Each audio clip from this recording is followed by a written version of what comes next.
hello! I definitely accidentally had like background music on from my desktop and it was very confusing because I was like, this music does not sound familiar. There's a reason. But hello, welcome. Thanks for coming and hanging out. I somehow was so disoriented and like kind of forgot that I was planning to stream today. But we definitely need to continue our funky little adventure here in Disco Elysium. Oh my god. What am I doing? Did I really come all the way back here? I have all sorts of things? Hello Fu, hello Ace, hello Byron, hello Tariq, and hello Raging. Hope everyone is doing well. What am I doing? What's my plan? I think I'm trying to convince this dude. Looks like the circus left town, but the clowns are still here. Titus does not look particularly happy to see you. Oh god. Alright. My authority sucks. Terrible. Establish authority? Okay. I can stomp my feet. I can point a finger. I can ask for a gun. That's it. That's all I got. Did you already try the gun thing? I heard the gun thing's excellent. It has great results. You're probably right. The others are only there for filler to make the gun thing pop. I don't think that that's good. I don't think it's a good idea. Oh my god. Hello, yes. Very exciting stuff. We need to get things done. How are you doing, Ace? I hope everyone's having a good weekend so far. Okay. Why? What? Who? Me? What is it? Yes, you. Oh. Stop talking out loud. You sound like you're unraveling. Everybody calm down. This is only a demonstration. Kim, the gun, please. No. Terrible. I don't want to give you my gun, not after last time. Oh boy. I think we should save Scum. Don't hate me. But I think we should really succeed in this check somehow, magically. Looks like the circus left town, but the clowns are still here.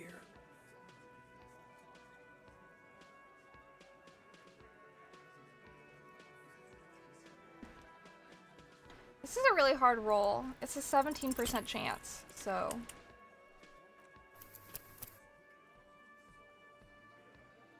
No one's here. I shouldn't say no one's here. Cool people are here. Cool people get to see secret things like this. Than everyone else! Looks like the circus left town. Thank you for but following. The clowns are still here. Embarrassing.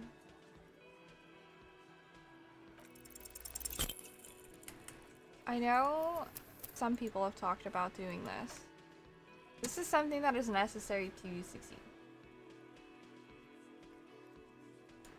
Otherwise, I would ordinarily not do this. But this is something that has to be checked at some point. Looks like the circus left town, but the clowns are still here.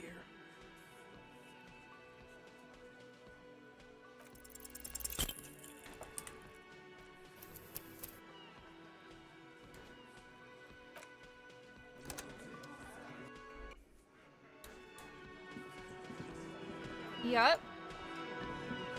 Looks like the circus left town, but the clowns are still here.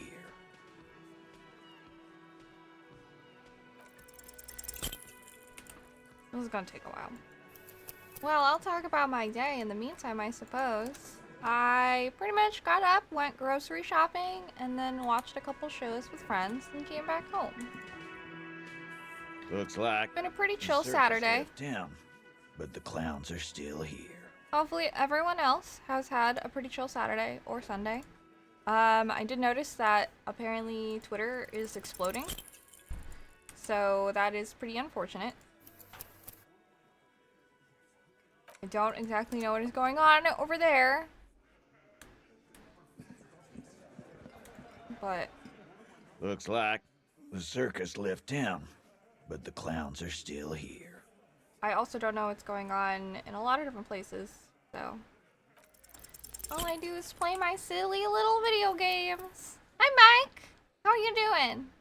How's your weekend? I guess it's still pretty early on in the day on a Saturday.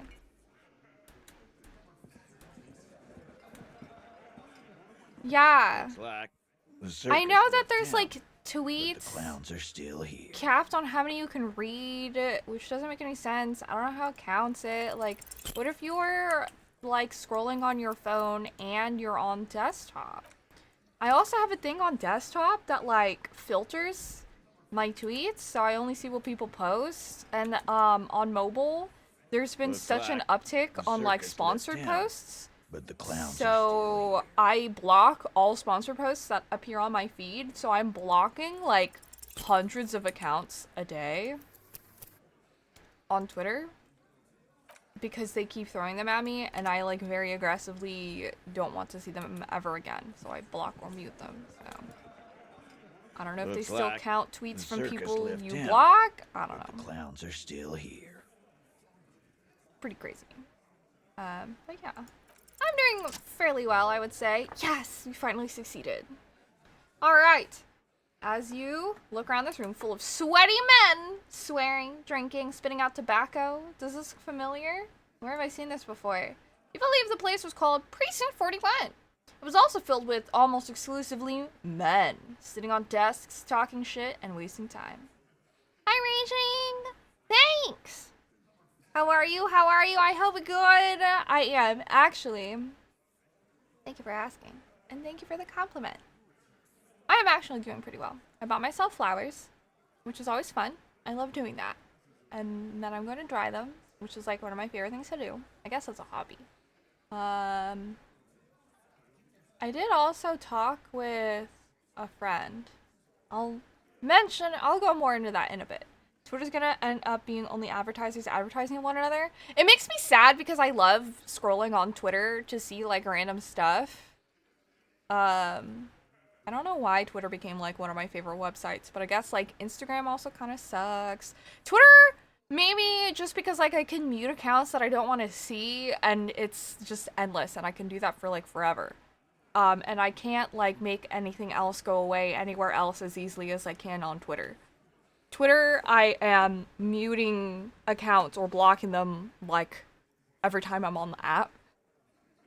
Really aggressively, so very unfortunate. Yeah. I can't imagine, like, I've already been pretty proactive with like muting and blocking like spam accounts. Like on my Twitter feed, it's like I'll just sit there and be like muting them all the time. If it's just like something that I don't care to see, I just like, yeah, everyone's posting about being rate limited right now. Like here, it's like Medic Vision Imaging Solutions promoted. I'm like, block. I'm never gonna want anything from them ever, so I just block everything. It's a lot of everyone being like, I'm on this site, this and this. So I block. But yeah. I just wish my Twitter feed is stuff I want to see, not what my friends are looking at. I honestly prefer Twitter on desktop. Because Twitter on desktop, I use an extension. What is it called? What's my fun thingy that I use? Control panel for Twitter. And I have 2 tabs. Following and retweets. And following is only tweets from people I follow. And retweets is only stuff people I follow retweet. 10 out of 10. Twitter on desktop is now my preferred way to peruse Twitter. Because it completely eliminates any, like, promoted posts, any of, like, advertisements in there. It's all gone. It doesn't show you what people like. It doesn't show you people they think you might like. It is only people you follow and only things they retweet. Yeah, it's great. It's called Control Panel for Twitter. It's an extension on Chrome.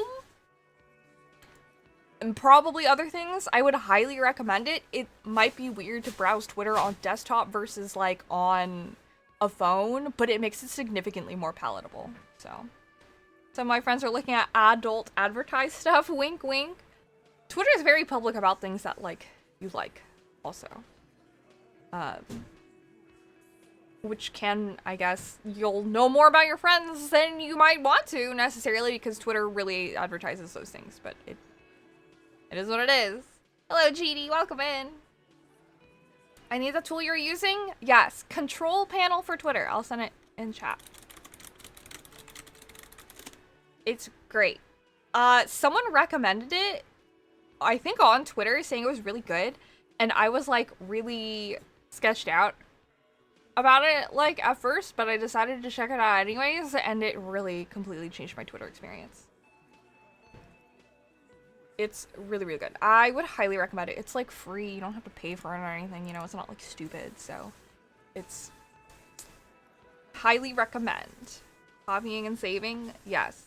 It's super. I had it saved for, like, a couple weeks, and then I was like, you know what? Twitter sucks so bad. Let me just see what the deal is with this, and it's really good. IMO, so. No worries, GD. Thank you for lurking. But yeah, if you get, cause like on mobile, because for whatever reason they kicked up advertising like 10 notches, and it's like every 3 tweets I get like an advertisement, and it's like about NFTs or AI art, and I hate that shit. So I'm like, get this junk out of my timeline. It's way better to browse Twitter on desktop. It's all just my friends. It's great. All I want to see. Hello, no skills. But yeah. Now that my hashtag not sponsored advertisement is over, I wanted to go back. Raging, when you were asking about how I'm doing. Specifically, I wanted to say, one of my friends from where I used to live, like, reached out on, Instagram and was, like, checking in, and we, like, talked a little bit, because I made a post because Anime Expo is happening, and I was like, I made, like, a post because I was like, hey, I hope everyone who's going to Anime Expo has, like, a fun time. I don't know if I'd ever go back, because I have a lot of really traumatic memories of Anime Expo, basically, and I was like, I don't know if I'll return. And one of my friends from the Bay Area had, like, messaged and was like, oh yeah, like, I'm sorry that happened, basically. But I also found out that, like, a group of friends that were friends with me and my abuser when we were still together, apparently, I had no idea, had, like, completely fallen apart because people had, like, taken sides. Which, of course, is, like, never, you know, I don't want to make people stop being friends, but there were people who really felt like what happened to me was, like, bullshit, and other people who didn't really care and still wanted to be friends with the guy even after, like, the truth came out of, like, everything that happens, and they were all like, I don't understand why you want to hang out with that guy when he's, like, so terrible, which I thought was just kind of, like, it was very, like, impactful to hear, because a lot of the people I was close to at the time of these things going on kept telling me that I should just be quiet, I shouldn't be, like, making waves, I shouldn't make my problem everyone else's problem, which still affects me, like, to this day, about how I feel like I shouldn't talk about my issues, because who cares about them? Because my closest friends at the time didn't care. I did, you know, obviously find out later on that they didn't actually care about me, so, you know, like, it was a clear point A to point B, but it still has, like, a lot of effects of, like, I feel like no one really cared about my problems that I had back then, which led to a lot of, like, isolation and issues and stuff, and is a lot of the reason why I feel better here on the East Coast, like, far away from everything, because I feel like I don't have this, like, exhausting doubt about people whose company I keep anymore, which helps me tremendously. But it was still really nice to, like, have that reassurance from someone that I used to be friends with, that I wasn't sure where I stood with them, that, like, they not only believed in me, but were, like, actively supporting me in that way, and I had, like, no idea. I was just like, oh, made me feel good. So, good day, I would say. It was, like, quite nice. I was very touched. And then one of my other friends was like, you know, if you do want to go, like, we should plan something next year. And I was like, really? So, yeah, very nice. I feel alone a lot and just kind of like forgotten, and like all my issues are just like, well, they're my issues, so of course they feel important to me, but like no one else needs to or should care about them anyways, so sort of thing, if that makes sense. So, and it's just nice to get that affirmation that people care, especially people that I care about caring about me back. With, I don't know. Sorry, I'm like, now I'm rambling and backpedaling. Thanks for coming to my TED Talk. Back to the game. You seen Apricot, old Pidgew's daughter? Asks Lieutenant McCoy. Uh-huh, replies Torsen. The ass on that one. McCoy shakes his head in appreciation. A bit strange the old man named her Apricot, but I mean, who am I to judge? Want to hit the kebab point? Point? Joint? True, that confirmation feels nice. Yeah, just like, I don't know, having validation that like, not everyone that I wanted to like befriend actually secretly hated me, A, or B, wanted to use me, so. Yeah, it feels like, you know, when you talk for a long time, it's like, yeah, thanks for coming to my TED Talk. Glad you're feeling better. The abuser and the people that follow them, forget about them. They don't worth your time to think about them. Thanks. Yeah. It's like a really tricky thing because it's like, I don't mean to like dwell on the past, but it's like the experiences that happened before still like haunt me to the present because it's like there were so many people that I thought were important to me and meant a lot to me that didn't actually care about me in the end. And now I'm constantly afraid of that same thing like happening to me, which feels like unfair to people, but I can't like, it hurts so much that it's hard to like let that go as much as I like want to, but it's just like when you're hurt that bad, it's hard to, you can't just like let it go because it's like you don't want to be hurt like that again, which is unfair and hard. It's always like work, trying to work past it. Especially when a lot of people make you feel like it's always like in your head and that none of it existed. You just feel like you're going crazy all the time. But I guess that's like the whole point. Is like, that's their goal. Is like, they don't want you to even believe yourself. They just want to super gaslight you. And make you think that you're crazy and make everyone around you think that you're crazy so that you're all alone and then they feel like they've won. I get that. I usually reflect on that stuff a lot and I go into deep thinking until it's solved. This is unfortunately not something that can be like solved. You can relate. I'm sorry. Being hurt by people so close to you, it's the worst. I feel like it's very terrible. I will never understand people that actively hurt other people. I feel like that's part of something that like impedes my progress, is that like I want to understand, but the rationality of a person to do what has been done to me is a mindset that I will never understand. I can't imagine, but it's like I can like kind of understand, because like I had asked so many questions, like, and I know I like get that a lot of it comes from like the idea that like the mindset is just that like you think you're the authority on everything, like you think that you're the judge, jury, and executioner of all things and only your opinion matters. And like I understand that that's what it is, but I can't understand that like in application. I don't understand how people can think in that way and like act in that way like in life. I don't know, just bizarre to me.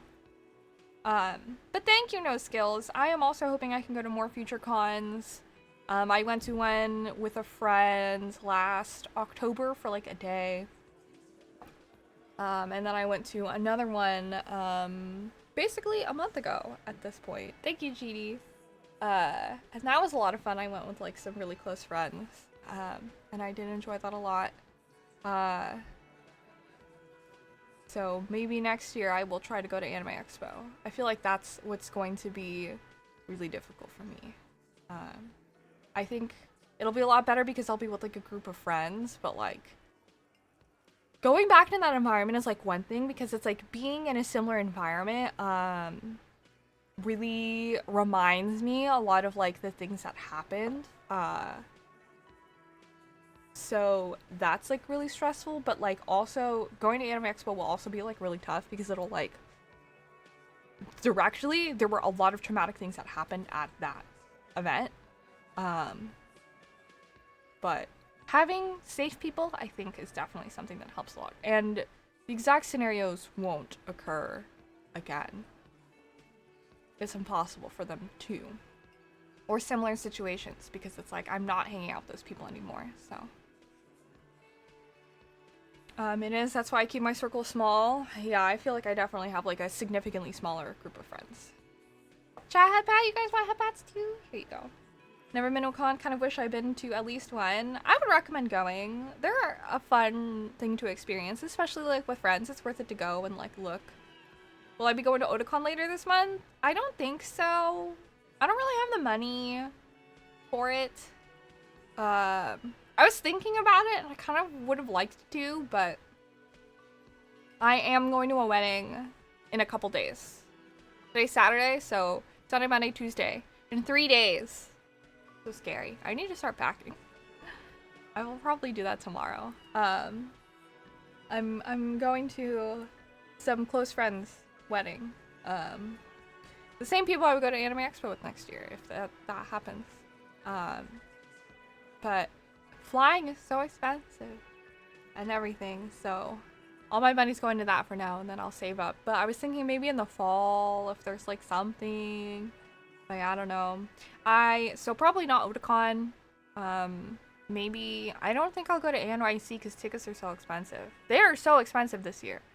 I feel like it would be fun to go to MagFest, but I don't know. We'll see. Having a friend around will help. Having people you trust to go with you should be good. Yeah. And these are people who, like, know. So, that is very important. Feeling safe, I think, is just the most important, you know? It's like, I know that the people that I'm with are not going to yell at me and tell me that I shouldn't have fun, you know? Like, they're not going to be people who are, like, telling me my only worth is to do things to help other people and shit like that, like, so I think I'll be okay. The NoaCon, it's cool, best with friends. Not gonna lie, I felt lonely when I went to TwitchCon San Diego, but I met a few people I know from Twitch, so it wasn't bad, it was unplanned. Oh. It's hard when you don't have, like, people to, like, go around with. I feel like, I don't know. But I'm also generally, like, maybe because I'm, like, extroverted. It's hard because it's, like, I feel so shy and, like, anxious a lot of the time, and I don't know how to approach people. But I, like, love people, too. Which makes, like, having trust issues, like, so hard. But it's, like, I really feel like experiences are best when they're shared. So it's, like, I love doing things, but I love even more, like, doing them with people. And I love, like, doing mundane, like, chores and stuff, like with friends, or like errands, like going grocery shopping with friends. I went grocery shopping today with like our Jenna and Amy. I love doing that stuff with friends. That's like quality time for me. I love spending time with people doing all sorts of things like that. I can do it by myself, sure, but I don't know. BlizzCon's super expensive this year too. Oh really? Was it? I've never looked at BlizzCon pricing, so I actually don't know how much it is. It's a weird mix, right? Like being antisocial but also being social. I used to be like so much more social. And that's also something that makes me sad too, is like I know like that the things that happened to me really changed me like as a person. Because everything feels a lot harder to do now. I just like feel unsafe in the world. But I, you know, like and then again, I like try to cut myself some slack because I'm like, well, but these are like, I'm suffering from like PTSD, probably complex PTSD with like things that have happened to me. It's fundamentally affected the way that I like look at life. But then it just makes me sad because it's like when I was younger, it was like I would be able to do so many more things with so much ease that I can't do anymore, like mentally. It really does feel like it's like a disability in a way where it's like, you know, when you like hurt your knee and you can't like walk as much anymore or something like that. It feels like that in like a mental way where it's like I can't mentally get myself to like do things the way that I used to anymore. So 300 for a standard ticket and 800 for the VIP. Man, 300 for a standard ticket is nuts. 800 for VIP. I'm sure it gets you into like a lot of things. 300 is like, I feel like Anime Expo was like also expensive like that. So much money. This is why like going to cons is also hard. Like the inflation in the economy is also really rough. I'm just trying to make sure I can pay rent. Jeez. Me too. I changed so much as well. It's hard. Like, I understand that it's like part of life, but I would not wish this pain on people. It makes me sad that it happens to so many people.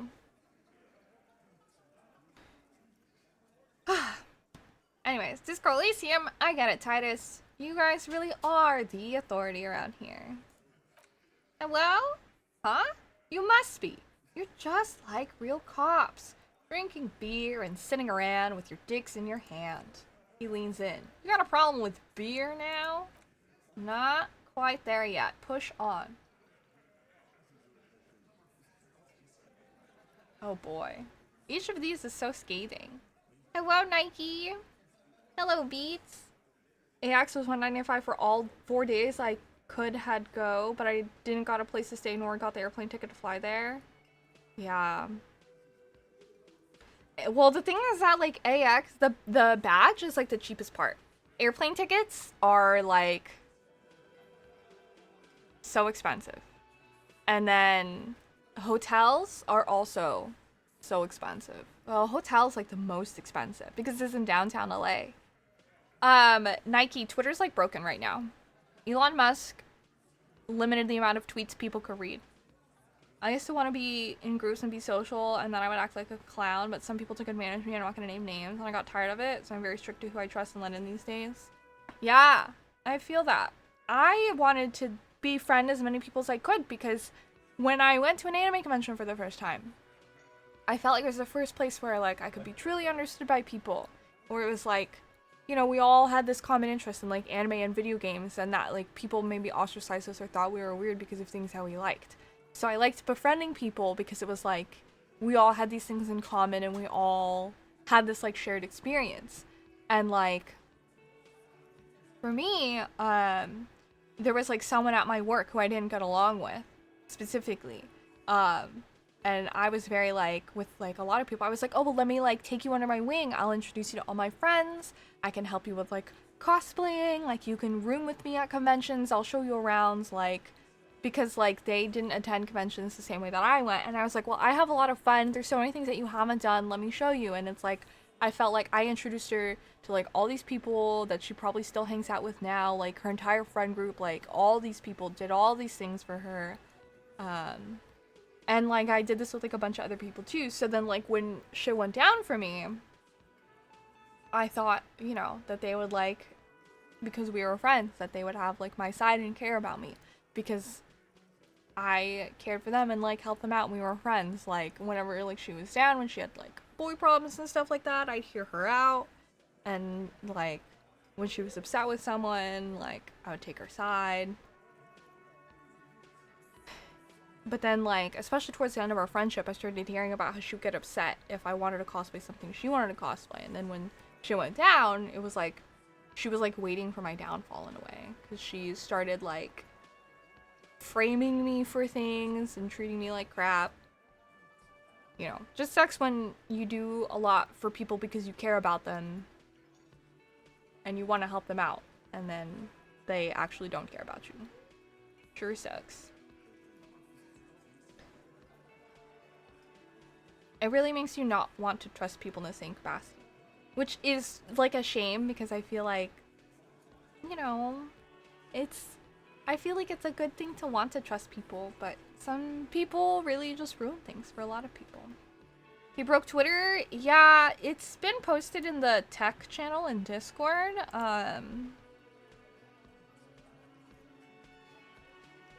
Let's see. He said, to address extreme levels of data scraping and system manipulation, we've applied the following temporary limits.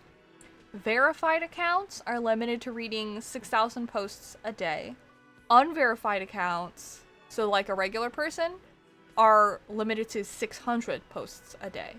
And if you're a new account, you can only read 300 a day.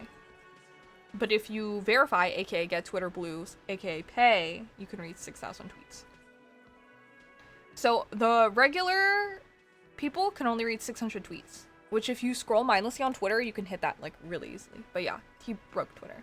The theory is that, well, also Twitter's DDoSing itself, and then I don't know. It's just a lot. Bobik's been posting a lot about it in Tech Talk, so if you're curious about what's going on Twitter, there is news on the Discord. But yeah, I got many accomplices but few friends. I used to be like that, and then I realized that like some people just care about the number of friends, not actually being there for friends. So you're dealing with that right now? That's the worst. That girl's being a fake friend. Yeah, ultimately I learned it, but it was just like sad. I don't know. I felt sad. It makes me sad. I've had a lot of issues with like friendships growing up, where it's like I want to be friends with people. I don't know how.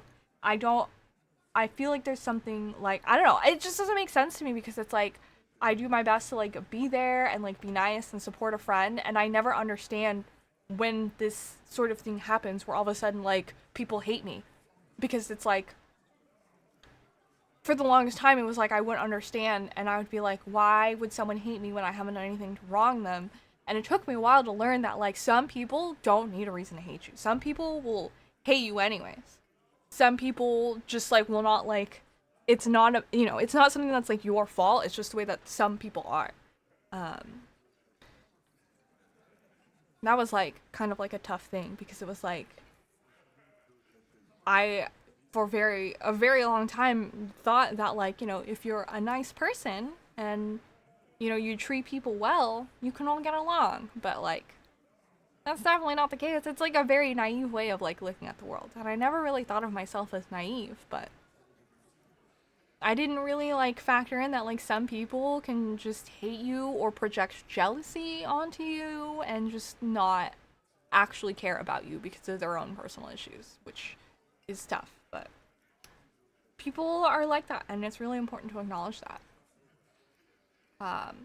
Blowing up in said person's face, that's the best. And hello Ryan, thanks! Pokemon taught me trust issues, I'll never get the Alakazam again. Hello Macchiato!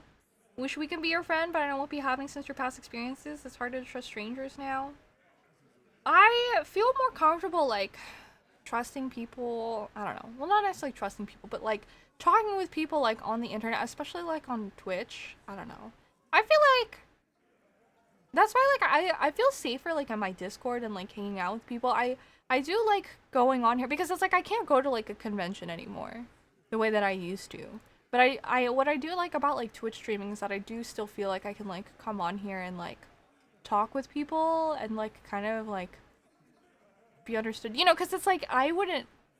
Maybe it's just because like I am also on my own channel that I feel like I am safer. But it's like I can't necessarily like go to a convention and like talk about these issues with people.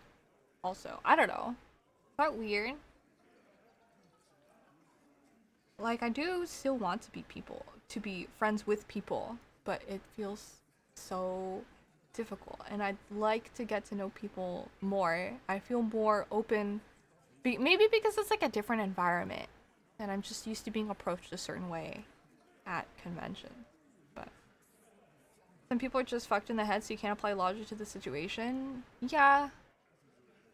I feel like that's always like, that's like what makes things so tricky is because like things are not as black and white as I like assumed them to be. Not like I necessarily assume things to be like black and white, but my fundamental understanding of things is not what I thought it was, I should say. It was said at one point, it's not that people are naive, it's just that some still believe in the best of everyone. I feel like that's probably like what a lot of my issue tends to be, is just that like I just don't want to believe that people are capable of doing bad things a lot of the time, and that's something that gets, you know, obviously you get very like taken advantage of in that way. Gotta surround yourself with the right kind of people. That's something I'm definitely trying like now, so it's just like hard. I think you're doing a pretty good job. Thanks. You're talking about meeting new people or going out with a group? Both, kind of. So glad you got a great support system around you. Thank you. I feel very lucky to have that, like, now. I feel bad because it's like I still do like lament a lot of my past because I wish that I could still be close to like a lot of the people I was close to, but it's like I can't. It's always logical because you have to include emotional because people often act in emotion than logic. In my particular situation, it sucks now. I gotta be more cold-blooded. It's like tough. I don't know. It's just like I don't feel like I can really like trust people, but I really want friends. So I just feel anxious because it's like I would love to befriend these people, but I don't know if I can. But I want to. But I don't want to be like weird. So I don't know. Just stress. I also remember true friends want the best for you. I learned this the hard way. Yeah. But not everyone's gonna be honest. Like, the girl that I was talking about before had told one of my good friends who was upfront with me about what she said. That she was like mad that I wanted to cosplay the same person she wanted to cosplay. That's not something that she would have told me to my face either. So like, probably because she also realized that it was like fucked up. We live and learn, and the great tragic stuff we experience, it's life experience we must adapt and learn to move on with ourselves. Yeah. Hello, Desi Spark, welcome. It's hard to find like-minded people in my experience. I can kind of like relate to that. I feel like I definitely get like people who like sympathize, who care, who are of like mind, but I do feel like it's hard. Definitely tricky.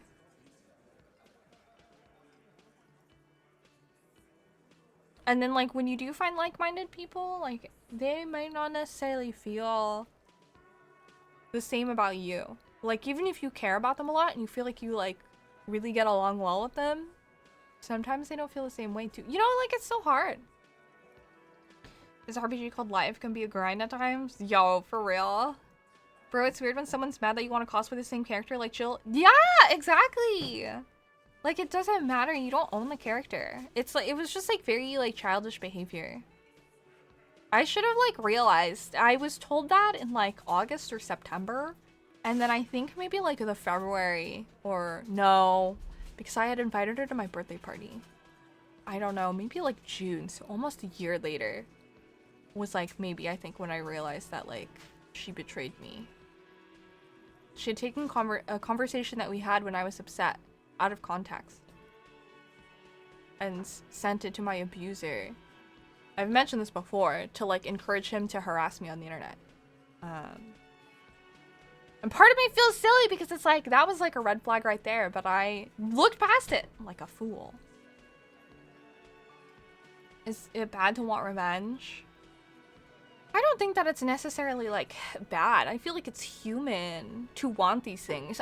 But I'm also a big believer in like emotions are valid. It's actions that are good and bad, because it's like if you're angry, you know, like it's okay to be angry, but like hurting people because you're angry, that's what's bad.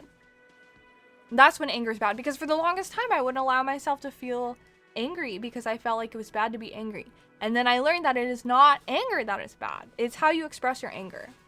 You know, if you're angry and you talk with people, you go to like a rage room, for example. Thank you. Oh, Beats, thank you so much for gifting 2 subs also. Thank you, thank you. Doing, you know, expressing anger in healthy ways is so much better than like if you're mad and you hurt other people. Like if you get hurt and you feel angry and then you lash at other people because you're hurt, that's childish behavior, you know? Because being an adult means you're recognizing that you're mad and choosing to not hurt other people about it. That's like emotional maturity. So it's like, I feel like it's understandable. Like if people like betray you or like cross a point with you, like you're saying, Mike, I feel like, you know, I feel like it's human to like want like revenge and things like that, and to like want to hurt other people so that they understand. But it's also like, it can be like a cycle of hatred, and why it's important to not like express yourself in that way. It's valid to be like angry and all these things, but it's not good to hurt people. I don't got a huge circle of friends, but I do like to listen to people and help them out if I can. I think that it's always good to do that. And I feel like it's always important to understand that some people, you know, when they try to help out, are also doing the best they can at the time, and that a lot of it is like, you know, their heart is in the right place if they want to help. And some people also like don't recognize when other people are trying to help. Excuse me. because it's like not what they want to hear at the time too. And I feel like it's really important to like get out of your head when things like that happen and recognize that someone cares about you and is still trying to help you. I'd just be the doppelganger. I consider you my friend. It's just so happened that we finally meet, but you're on the other side of the planet. I know, I'm sorry. That one was jelly. I think ultimately, I remember thinking it was like weird behavior, but I didn't think much of it. But now, like later on, it's like they must have been like jealous and acted out in this way, which is like not cool. But shady ass, evil behavior. She knew what she was doing. Yeah. Probably just wanted something good to come out of all this. Well, thank you. You can't burden yourself with other people's personal or emotional issues. I do think that's like the root of things. Also, that's honestly my biggest downfall in my abusive relationship. Was that I felt like I was the only person who understood my abuser, and that they were only lashing out at other people because they felt so hurt. And I thought I could help them to move on from that. I thought that if I was patient enough with them, they would learn that they shouldn't lash out at other people like that. But that's not my responsibility, you know? Like, I'm not a therapist. And there were so many times when they would, like, lash out at me, and they did not care. It's very, very bad. And, like, I would see this pattern repeated on, like, other people. There was someone that he was, like, best friends with, that as soon as she started irritating him, he started abusing her. All bad. So bad. You can never, it's such a terrible idea to think that you can help someone out or fix them in that way. And I feel like it's so important now to, this is an old water. Want new water? Yes, please. Thank you. New premium water?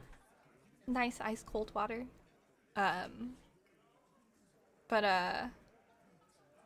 Yeah, just like the, you know, like if people, it's good to like support people when they're upset, but you can't like fix people's issues. Like people have to take responsibility for their actions and the way that they treat other people, I think, is ultimately like the big lesson I learned from all of that. And that like sometimes like you can't like explain away and like rationalize to people like that. It's like, it's just not. Everyone's cheering for you, Cal. They said hi, and also W, Cal. Thank you. Calculated vengeance. I just don't. I'm also like, I never want to hurt anyone. Like, I'm also like, if I behave in a way to hurt other people just because I've been hurt, that doesn't make me any better than my abuser. And that's the last thing I want, is to perpetuate that cycle. It's terrible. So bad. I wish Karma get your abuser one day. Thank you. Appreciate it. I'm sure something like that will happen. It's also the sort of thing of like, I burned myself trying to do something like that, and ultimately they have to live with themselves and the actions that they've done, whether they see it as like good or bad. So it is what it is. I will just have to do my best to live my best life and move on from it. Karma has its ways. I could fix him. It'd be like that. I've been there too. I also was like, I can fix her, and it was not good. It's never a good situation. It's just like hard because it's like, especially like with these type of people, like when they're nice, they seem like they're great. But like when they're upset, it's hell on earth. It's so bad. And you think that like, as long as they don't get to that point, things will be okay. But that, you have to look at people like as they are, like whole, good and bad. And that's why I think it's always important to like, you know, how people treat wait staff is really important. People who, like, it's important to examine how people treat people that they don't owe anything towards. People who could be seen as, like, lesser station, you know, service staff, wait staff, who do great things for society, and that, like, some people see as, like, subservient or, like, less than. It's really important to judge, because I feel like that's where, you know, it says so much about people's character. Because it's easy to be nice when you're happy.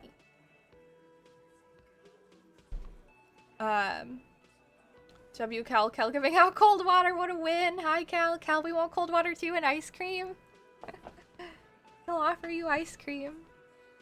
I'm enjoying this TED Talk. I'm glad. Like mental health. Yeah, totally facts. Yes. Hello Porter. The big facts. There are important things to consider. A weird combo. Water and ice cream. My podcast. I appreciate you guys listening. Yeah, that's just like stuff that's like been on my mind. The way that people treat others. I'm really glad to have Twitch also. I feel like it's so much harder to like interact with people face to face because there's also the flow of conversation. And it's really easy for me to like read what people say, but I also try my best not to offend people in conversation. So, hello Esto, welcome. I would show up for Steph's podcast. Thanks.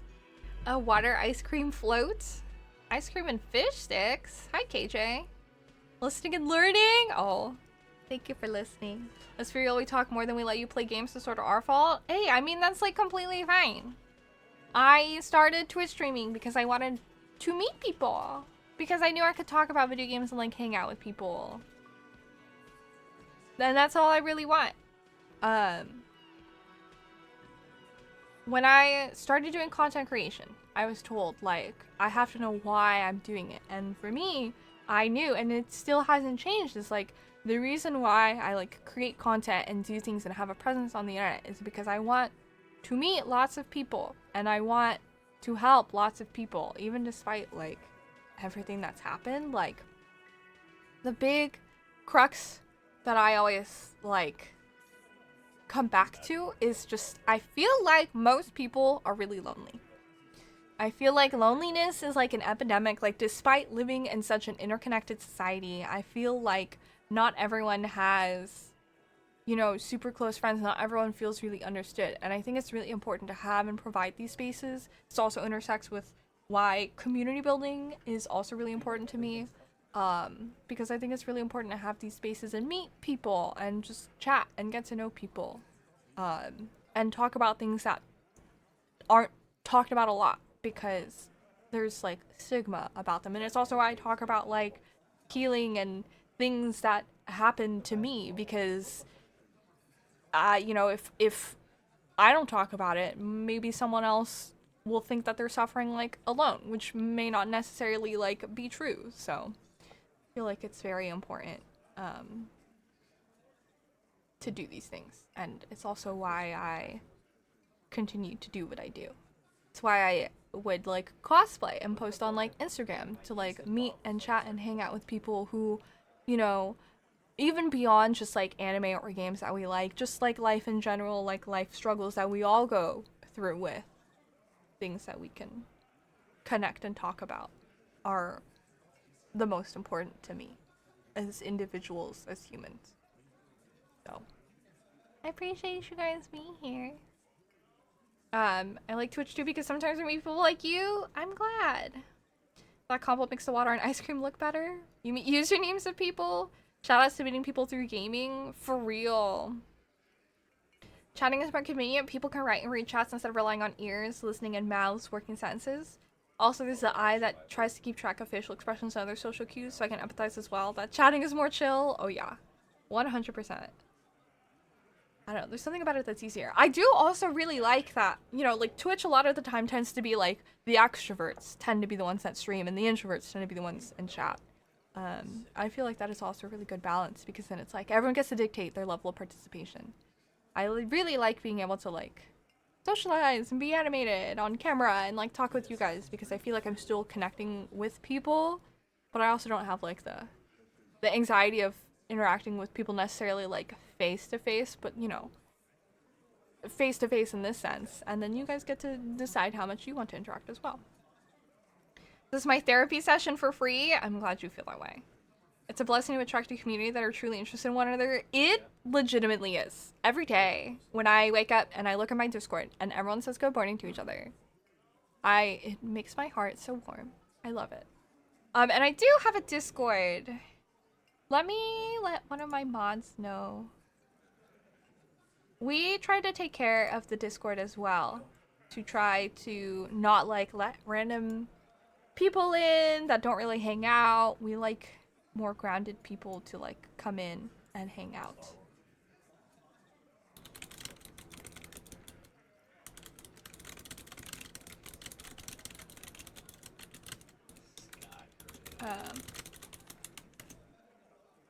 But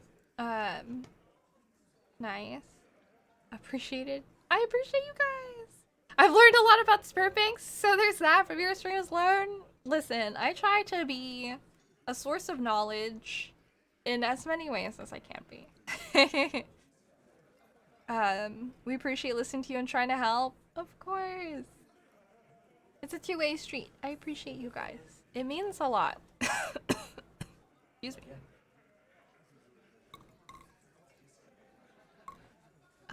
It's a two-way street. I am very grateful that you're here. And it's why, like, to me, it isn't necessarily about, like, having higher numbers, having, like, subs, and having people that, like, follow. It is, like, nice, of course, because it's good to get that support, but ultimately what matters most to me is, like, connecting with real people. I feel like that's kind of cheesy, but that is how it is. It'll be a little funny to have a huge crowd in front of you every time you get on stream face to face. Yeah. I need to go in Discord more often, always so tired. Only if you want to. I also understand, you know, everyone uses social media differently. Not everyone is a Discord person. I missed the sperm bank discussion. Same, I missed the sperm bank one too. Sperm bank talk was interesting. Oh. I am saying quality over quantity. That's what's important. Not cheesy at all. Connecting with others is pretty vital. I do feel like it is. I read these articles of like old people being sad and lonely and not being friends with people, and it makes me really sad. I don't want everyone to reach the end of their life and feel like there's nothing left. When there's so many people in this world and our technology allows us to meet with so many other people. There's people everywhere around us all the time, but we don't connect with everyone, you know? Discussions were fun. Still waiting for the shirt to see. Where's my sperm bank shirt? The sperm bank discussion, for everyone that missed it, is because I work front desk at it's not just a sperm bank, it's a cryo bank, but we freeze reproductive tissue at my job. My friends are people I meet on streams. That's like the best. As much as like Twitch kind of like sucks for creators and stuff like that, I do appreciate how much it allows us to connect with other people. Oh, yeah. You are also welcome to ask me anything about my job. It's also the sort of thing where, like, I didn't really think about it much until I got my job and started working there, but a lot of people don't know a lot of different things about, like, sperm banks. But it's like, we coordinate, like, long-term storage of reproductive tissue, and we also have donors that come in to supply the sperm bank for people to buy so that they can get pregnant and have babies. Important. Has anyone tried to steal sperm before? I don't think so, because the thing is that the sperm is cryo-frozen, so it's frozen in liquid nitrogen. So I feel like stealing it would be really difficult because it requires like a very specific environment. You can't just store it like in your freezer. Your freezer is not cold enough. There are requirements for donors. We do reject people for a lot of different reasons. I also, because I'm the front desk, I also answer the phone a lot. So I get a lot of these questions like every day. So it's like my job to know these things. But the base requirements, I always tell people, obviously you have to be over 18. You also have to be under 40. So there's an age limit. And I believe you at least need a high school diploma. I think technically you need a college degree, but we'll accept if you have a high school diploma. Higher education, you'll be paid more. So there's that. It definitely benefits. There's also like height requirements, like you have to be on a taller side. And we look at like family medical history and we do like a background check. So like you can't have any like neither your parents can like be alcoholic. There hopefully isn't any like cancers or heart problems or brain problems. Things of that nature. We do background checks to make sure you haven't done anything crazy, and then we do draw your blood to do actual genetics testing to see. And some people, if you do happen to have like like inheritable genes of like things like deafness, for example, then like unfortunately would be rejected because we don't want to like sell sperm to someone where like their child could be like deaf. So what's the requirements for even getting a job working there? I have a bachelor's degree in psychology and I'm overqualified for my job. So there's that, but that's me working front desk. Everyone else that's there is a lab technician, and to be a lab technician, it's required to have a bachelor. I think you need a degree in biology specifically, but yeah. Weight requirements too. Technically, yes, you have to be within like a certain BMI range. So like if you are too overweight, you will probably be rejected. Communication is very important as a society, but society tends to throw labels around, which tends to separate people. It's a very complex system that I hope we can lean towards the more positive side. Tricky stuff. I definitely agree. Y'all just still get that you must be tall side? Oh no, but it's so mean. Samples are anonymous. Yeah, so that's something that a lot of people are worried about. Like, we'll get like sometimes people call being like, I don't want kids asking for like college money when they turn 18, but that's impossible. The thing is that I think they went away with like full anonymity. So what they have from going forward is the only children that are like yours, technically, children you have had a hand in creating, are allowed to contact you once they turn 18. They can request contact information from the cryobank and reach out, but the donor has zero obligation to respond. So like in your life, you know, you might get like there's a child born from when you donated sperm that would like to reach out to you. Would you like to respond? And it is completely your choice. But the child will never, like, we take an anonymous portion of it like super duper seriously. Riptos 5'3", folks, I kid. I'm out. It's hard to get my blood of veins for some reason. That happens. Some people are also really hard blood draw, I hear. I'm really easy because I'm like translucent. I have like big veins in my elbows, and I always like wish I could help friends. I don't mind getting my blood drawn. But a lot of it too, sometimes some people's like, we have this conversation all the time in the office because we had to do so many blood draws for mosquito diseases in June. In the summertime, you have to get tested to make sure you don't get like mosquito diseases. A lot of the time you are dehydrated if your veins aren't like sticking out. So staying hydrated apparently helps a lot with veins. Is it true that y'all have special magazines to help the person to produce said sperm? No, we used to have magazines. Apparently we used to have like a magazine subscription, but we don't do that anymore. I learned this because we would get bills for, I don't even remember, like 2 magazines. Probably one of them was Playboy. I feel like the other one was Penthouse, but I remember my manager getting the bill and being like, because the mail gets handed to me and then I pass it on to him. And he was like, oh, but we don't order these. We don't have a subscription for these magazines anymore. We just have Wi-Fi. We also have a TV, but if you blast your porn really loud, everyone will hear and we're all going to judge you. So, psychology. So this really is my therapy session? Yes. I got a bachelor's in psychology because I originally wanted to be some sort of therapist.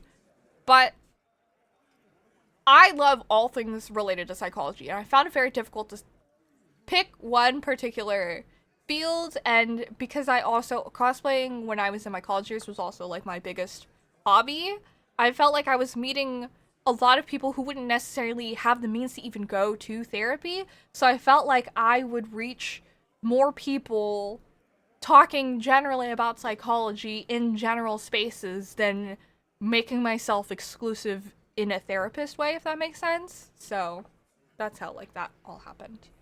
But yeah, I'm 5'8". Am I too short? I think I don't have like the guide. There's different height requirements for different races. 5/8 might be okay. It also, like, depends, because it's, like, we'll, like, because the first step is to, like, go on the website and apply and fill out all this information. And then in the next couple of days, the lab staff at different locations will, like, look at your application and see if you're good to pass on to the next step. So sometimes, if you're just short of some of the requirements, if everything else looks like you'd be a good donor, they can give you the go-ahead to, like, proceed in the program. Speaking of sperm bank, I saw a documentary about this doctor who impregnated many patients using his own sperm. He ended up getting arrested and charged multiple charges. Yeah, there was actually, like, a big scandal because something like that happened in Europe, which, like, my entire office of, like, 5 people, we were baffled. Because, like, one of the things that'll get you automatically rejected is if you've already donated sperm at another sperm bank. It's super illegal to, like, be a donor in multiple places and multiple times. Because it's a huge, like, genetic human issue if, like, everyone's related. You know? Like, we need some diversity. So there's definitely, like, limits where, like, if you produce, like, this many vials, I think it is, or if this many children are born, that's it. That's out. We take everything and destroy it once you've reached, like, a certain number of families. You can't have, like, 100 families. And, like, you can only have specific families numbers in specific places, too. Like, I don't know exactly how it's all regulated, but, like, they take it super seriously. Because there's a lot of, like, FDA requirements and stuff like that, too. It's a lot. How much do you all pay to the donor for giving sperm? Will the amount raise if the amount of sperm is huge? Maybe. It depends. I believe the starting rate on paper is $75 per passing sample. But I've seen on other places that it's $100 per passing sample, so I'm not certain. But the thing is that every time you donate doesn't necessarily guarantee you money. Because part of the donor process is after you apply, you have to come in to provide a sample. And you have to at least provide 2 passing samples, because we test for consistency. So if your sample sucks and we can't, like, freeze and sell it, then you technically don't get paid. We reimburse you, like, $10 for, like, travel, but, like, you're not really making any money. So if your stuff is good and you make a lot of it, you could negotiate for, like, higher pay as well. I'm like, Wi-Fi's probably better? Yeah. Blast your porn. It's happened! Not while I was around, but apparently someone was, like, playing porn super duper loud where you could hear it if you walk past their door. It makes it really awkward. There was someone who recently left their porn playing on the TV, which, like, scared the lab tech who went to clean the room. They were really disgusted. Best moment to blast out the porn at the sperm bank? Turn that hentai on? No! I blasted out with pride while wearing headphones? I like psychology, but never went to college for it. I loved, like, all my psychology classes. The ones that I didn't like were, like, if the teachers were super boring and it made me sad. I'm 5'11". Yes! 5'11's a good height for it, yeah. Do you interview donors and learn their motivations for freezing? As a company, yes. I don't do it. I am just a receptionist. But part of the process is that the manager does. We do an in-depth medical history interview. Is, like, what it is. We also do a personality test. We do, like, all of these things because we also want to make sure that you're, like, psychologically stable. A lot of the times donors are like, yeah, it's money, but there's definitely some people that are like, oh, I've had friends who are, you know, like, I have, like, friends that are, like, a gay couple and they can't, like, have kids, so they rely on, like, sperm banks to help them in the process of, like, having a kid. Or there'll be people who are like, yeah, the wife is infertile, she can't have kids, so they, like, rely on, like, egg donors, or something like that. And it's, like, really, there are people that really benefit from having this service in life, and I am friends with them, and I see how much they struggle, so I want to help out people like my friends. Stuff like that. So it really, like, varies. Hard capping the donation hereditary? Yeah. Honestly can't donate sperm. I want to love my kids. I want to know where my DNA is at. And that's completely fine. I know that there's also, like, counseling offered too for, like, people, like, there's, like, people that you can talk to about, like, all these things as well. because a lot of our donors are also like dating or like married too. So like we also offer counseling for like significant others so they understand. Nick Cannon has no chance. No hoes in different area codes. Oh my gosh. Hello, the dead one. We're just talking about my job. It's just a matter of like, I always refer to it as like Genghis Khan. But yeah, we can't allow people to be like Genghis Khan. True, plus I already got a clone whose legacy is to complete my backlog. How did you like this sperm bank job? Sounds interesting. It definitely is interesting. I honestly enjoy it. Like, it's not a very demanding job. I always felt like after I left retail and after I became a content creator, I was like, if I ever get a job, I'd want like a medical receptionist job. And that's basically what this is. It's pretty chill most of the time. I do find it also very like fulfilling because a lot of my job is like, because we'll also get people who want to like freeze their own sperm for personal use. So we'll get people who are like, I just found out I got diagnosed with cancer and I would love to have kids in the future, but if I go through chemotherapy might make me infertile. So I would like to freeze my sperm so that I can still have kids despite this.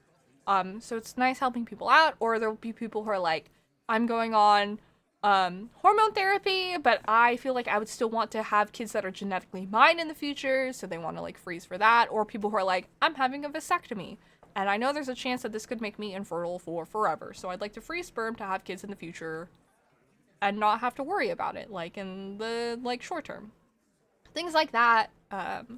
It's just, you know, you're helping people have their families basically, so I find that like rewarding. Didn't you have a dude make like 70 vials? Yes. We were all very excited about that. It's very rare. Most people, like a lot, oh, thank you, the dead one. Like a lot would be like 10 vials. That's like pretty good, because some people only produce like one. So when you come in to make like 70 vials, we're like, we need you to become like a donor immediately. I was confused for a moment. The chat can help with this screening too. Ever met people who you wouldn't have expected them wanting / needing going to the sperm bank? Not necessarily. Everyone has like different reasons for doing things. The worst is like when people come in like off the street thinking that they can just like jack off into the cup and get paid for it, because that's not how it works. Like, I feel like if you really sit and think about like the purpose of a sperm bank, like you are not like scooping out a bucket full of sperm to use, you know, like the whole purpose of it is to have children. So obviously it's like going to be FDA regulated. You want to have like the best as much as possible. So you can't just like come in off the street and like do that. So, is there a month when it's super busy there? For us, yes, there are certain months that overlap, because part of the process is like you need to have blood draws every 3 months. Because we're like constantly monitoring to make sure that you don't have like any diseases. So there's that. And then June was like really crazy for us because every June, everyone needs to get a blood draw to test for mosquito diseases like West Nile virus. Everyone needs to have their blood drawn before they can make a deposit. And so it gets really crazy at that point, because then everyone has to get their blood drawn. So it's just really crazy. So June was like kind of nuts for us, but it's not usually super crazy. Apparently it used to be super dead, but ever since I started working there at the beginning of the year, it's been like, we're usually booked out like a week in advance, which apparently didn't used to happen. So, fuck retail. I want to leave it so bad. Retail, honestly, like, especially as someone, I worked 5 years at H&M. Like, there's so much respect for people who work retail. You're on your feet constantly, you're running around, you're dealing with so many customers. It's nuts. Jango Fett is out then? Why would Jango Fett be out? Getting money by jacking off? That is like essentially what it is, but you definitely can't like, unless you're like, you've got like a master's degree and you're like a really good sell. The most I've seen people, because I also hand out checks, the most I've seen people make is probably like around 1,000. And you only get a check once a month. You don't get paid every time you visit. You just get a check once a month.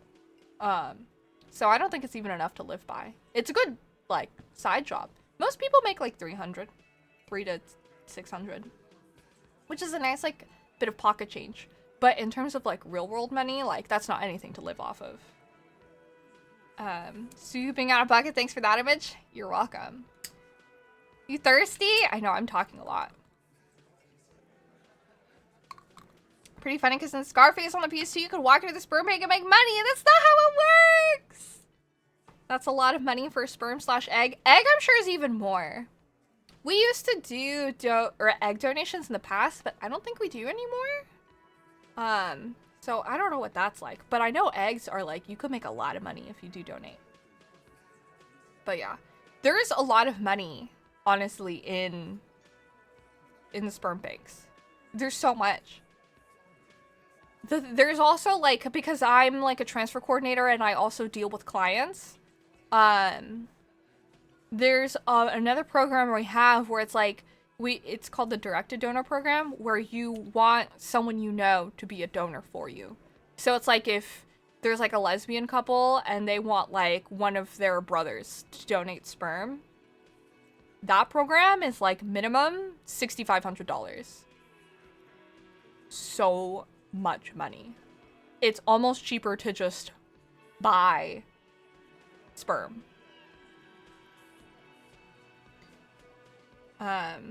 If you move some media seem to portray it's that easy, good to know the reality of it. Yeah, and I feel like that really adds to the stigma of it, because we'll get people that come in off the street like, hey, is this a sperm bank? Can I donate? And I'm always like, nah.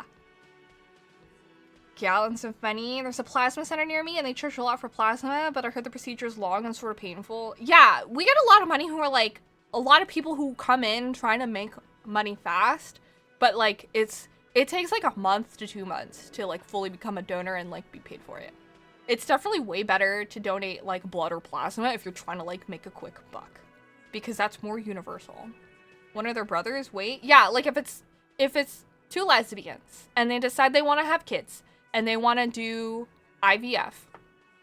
So they want, like, artificial insemination. And they want to keep it within, like, their genetics. So that, like, one of them, they're like, okay, can my brother be my donor? That's, like, a procedure that you can do.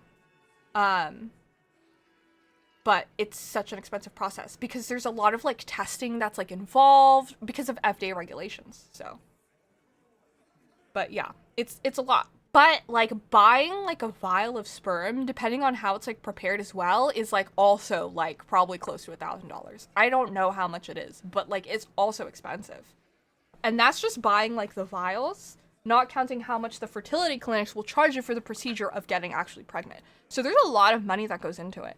And it's like a lot of the time, you know, like you buy the vials and it's like one try and then you gotta wait and see if it takes. And then if it doesn't, try again next month.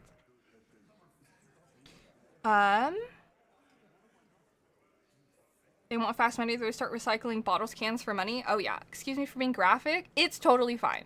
It's part of life. Can eggs only be donated during ovulation? I believe so. I don't know very much about eggs and egg donations because it's not something that's like offered by our clinic, but because I interface with a lot of other clinics, and we do storage for eggs, we don't like retrieve them or anything like that. I am often told like for clients, like they start ovulating or like they're expected to ovulate at like a certain time, and so they have like their egg retrieval, I think, but I'm not 100% certain. Hello Victor. I could be wrong. I don't really know how it works, but I'm told like a couple, like there's like, they give me like a time frame and they're like, this is when egg retrieval will happen. We'll be able to transfer the specimen over to you after that point. So, which I think is really interesting, but I don't really know much else beside that. By the way, how's everyone's lunch today? Mine was bad, too hot, didn't want to eat. I don't think I even ate lunch. I did not. I slept for like 10 hours, which is twice as much as I normally sleep, basically. I always sleep in on weekends, and it's so nice. Um, but I only really had oatmeal this morning, and then I ate some chips while watching shows. But I didn't really eat anything else today. It is pretty toasty, though. Toasty everywhere. I feel that he got me too lazy to eat. You only had ice water and ice cream? Oh, really? Is there someone responsible for tracking the menstrual cycle, or is that up to the donor? I think if you work with a fertility clinic, I don't know how it is for, like, the donors, but I would imagine, at least for, like, infertility clinics, I'm sure you work with, like, a doctor who helps you track your cycle. Screaming egg sounds like ice cream. No! I'm just, like, just now baking some chicken. Eating late. I woke up at 5 a.m. today, and you're still up! Your brain decided to wake you up that early? That sucks. I had some, like, really crazy dreams last night. I pretty much conked out right after the Pokemon stream last night. Like, I stopped streaming at, like, 10, right? I was, like, out at, like, 10:30. But I had some, like, really crazy dreams. They're really weird. It's, like, something about reality jumping and like a secret society of, like, a group of people that figured out, due to advanced technology, ways to bend reality to produce the world in a way that, like, I don't know, it's like something like that. Not very strange. I just remember going into a building that didn't make any sense and progressing, like, further into, like, the basement of the building, and it being very odd. I don't know, it was just all sorts of stuff. It's very weird.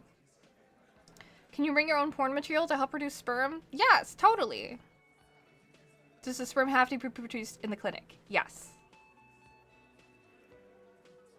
We have offsite kits, but they are only if you're, like, a cancer patient and you cannot make it in for some reason. There is an exception, but, like 99% of the time, you have to produce it. Because part of it is, like, as when you produce it, you have to put it, we have, like, an incubator in the lab where you have to drop it off. Because sperm doesn't just, like, live, you know? And it's like, if you want to preserve it so it's, like, alive, you have to process it. Spider-Verse falling in dream?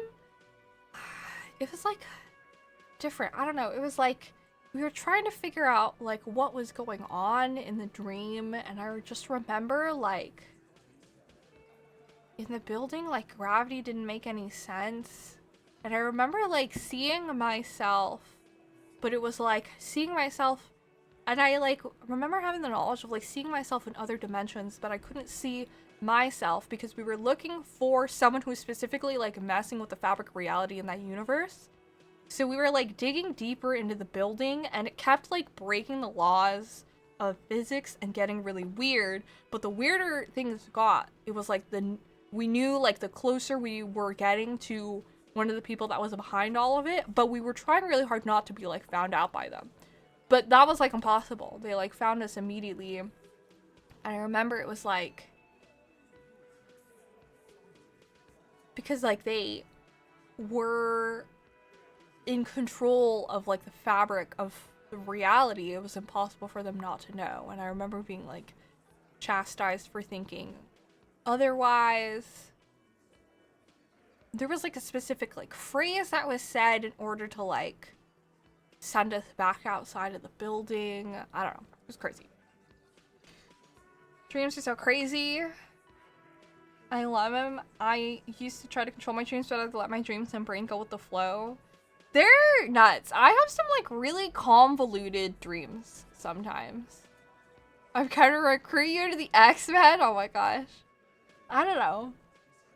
I just remember they're so vivid sometimes. Yeah. When I used to do a lot of writing in, like, high school. I used to do a lot of dream journaling, and I've written so many, like, stories based off of dreams that I've had. As soon as I wake up, I need to write down my dreams because they feel quite bizarre and I tend to forget. The more that you dream journal too, the easier it'll be to remember your dreams. Remembering your dreams is like an exercise. The more you do it, the easier it is. Do not use the toilet in your dreams. It's a trap. I had a dream I got caught by a little girl during a winter vacation. Shit was wild. She took all my friends' wallets and phones.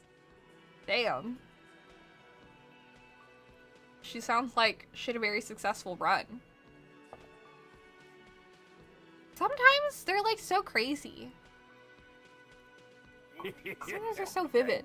Oh, Raging, thank you so much for giving a sub! Congratulations, Boo. I appreciate it, guys. I don't think I reset my weekly goal, but we technically met it. Because I didn't reset it. I'll cosplay when I'm back from Utah. How's that? Celebrate! Dreams are badass. A lot of the time they can be. A lot of mine tend to be like the world is ending in some way. Crazy. She was like telling our fortunes and shit, trying to make us talk to our ancestors, and she never got caught? Damn. I just remember stuff about like reality jumping and trying to fake these people out and creating tears in reality to jump between worlds. Probably influenced by God of War. The world ends with you. Police reported that there was a small medium at large. That's funny. Funny phrasing. I need to talk shit to Titus Hardy, guys. This is as far as we've gotten today. I love it. This means we've had really great conversations. Thanks for being here. I appreciate you.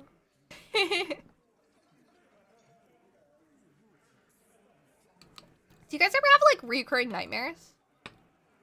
I mentioned it before, but like when I was a kid, I would have like recurring nightmares of like a monster that would get me unless I fell asleep, which was just so fucky for like a nightmare to have while you're asleep is like that was like I was already asleep. I had to fall asleep in my dream. Never worked. So bad. You're so much fun to talk to. Sorry, game. Oh, that's very sweet of you. Thanks. It's okay. We're making progress bit by bit. Oh, yes? Yes? Tell me your recurring nightmares. Would you guys ever have, like, sleep paralysis? I've never had sleep paralysis. They always sound so scary, though, when people talk about it. Nightmares all the time, but I don't wake up and sweat anymore. You used to have nightmares? I have them sometimes. I just dream about dying all the time. And I, like, wake up sobbing. So bad. So crazy. Yes, a very specific falling dream that takes place in the back rooms of a mall. I used to have a phase where I'd had sleep paralysis every night. That sounds terrible. I remember, like, reading about sleep paralysis and being like, sounds crazy. That never happened to me. This is unrelated to anything, but, well, I guess it's slightly related. But this is off topic. Are you Undead Champion from Dark Souls? Oh my gosh. Something that I've also never, like, experienced that happens to everyone else is brain freeze. I don't know if I can experience brain freeze. This was something that came up when I was talking with Argentum and Kel when we were eating Italian ice. Sorry. Water ice. Rita's Italian ice is what I was thinking. When we were eating water ice, they were talking about getting brain freeze. And I was like, what are you talking about? I always heard about brain freeze in cartoons, but I never experienced it. And I tried eating my like water ice as fast as I could. And I was like, I don't understand what brain freeze is. Just wanted to share. I don't experience brain freeze, I guess. Head empty, no brain to freeze. I used to have sleep paralysis on rare occasions. It feels like I'm piled under some rubble and can't get out of it. Huh. I haven't had it in years, thankfully. That's what I hear a lot of the time is like people will feel like they see or hear someone come over and sit on them. But like you feel like you're stuck or like there's a weight on you. It was like the episode of Fairly Odd Parents where they're playing this virtual reality game and have to platform across? What? Brain freezing right now. 50 cold shakes, I could eat all of them without experiencing a brain freeze. Hello, Justin. Welcome. When I was working for my sister, it was not a good job. I was under a lot of stress and sad all the time. Oh no. I think the stress caused my frequent sleep paralysis. Probably. Dude, stress really fucks with your life. Stress is so bad. That's why I'm so, like, anti-rise and grind mentality.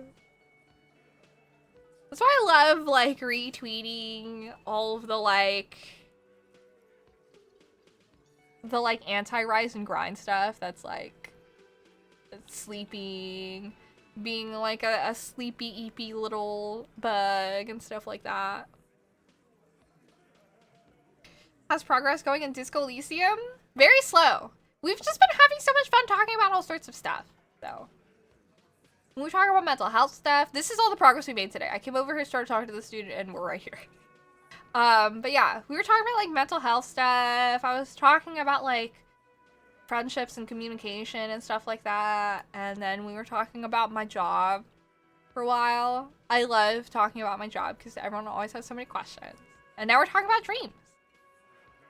I'm buy you a cold drink. We're gonna have to test that. Here. This has ice.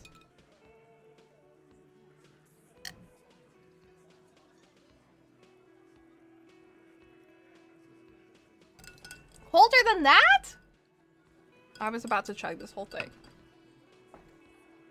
How much more ice? How much colder does it have to be? That's not enough to give brain freeze? It's like so damp, so sweaty. They were like, take some water ice and hold it to the roof of your mouth and you should feel something. And I was like, it's melting. Yeah, I feel like I'm being held down and I would try to yell for help. One time my friend heard me and was like, it sounded like I was just softly groaning. Oh man. My body would freeze. I would see shadows in the corners of my eyes. Sometimes I'd even see someone at the end of my bed or their shadow in my room. Oh god.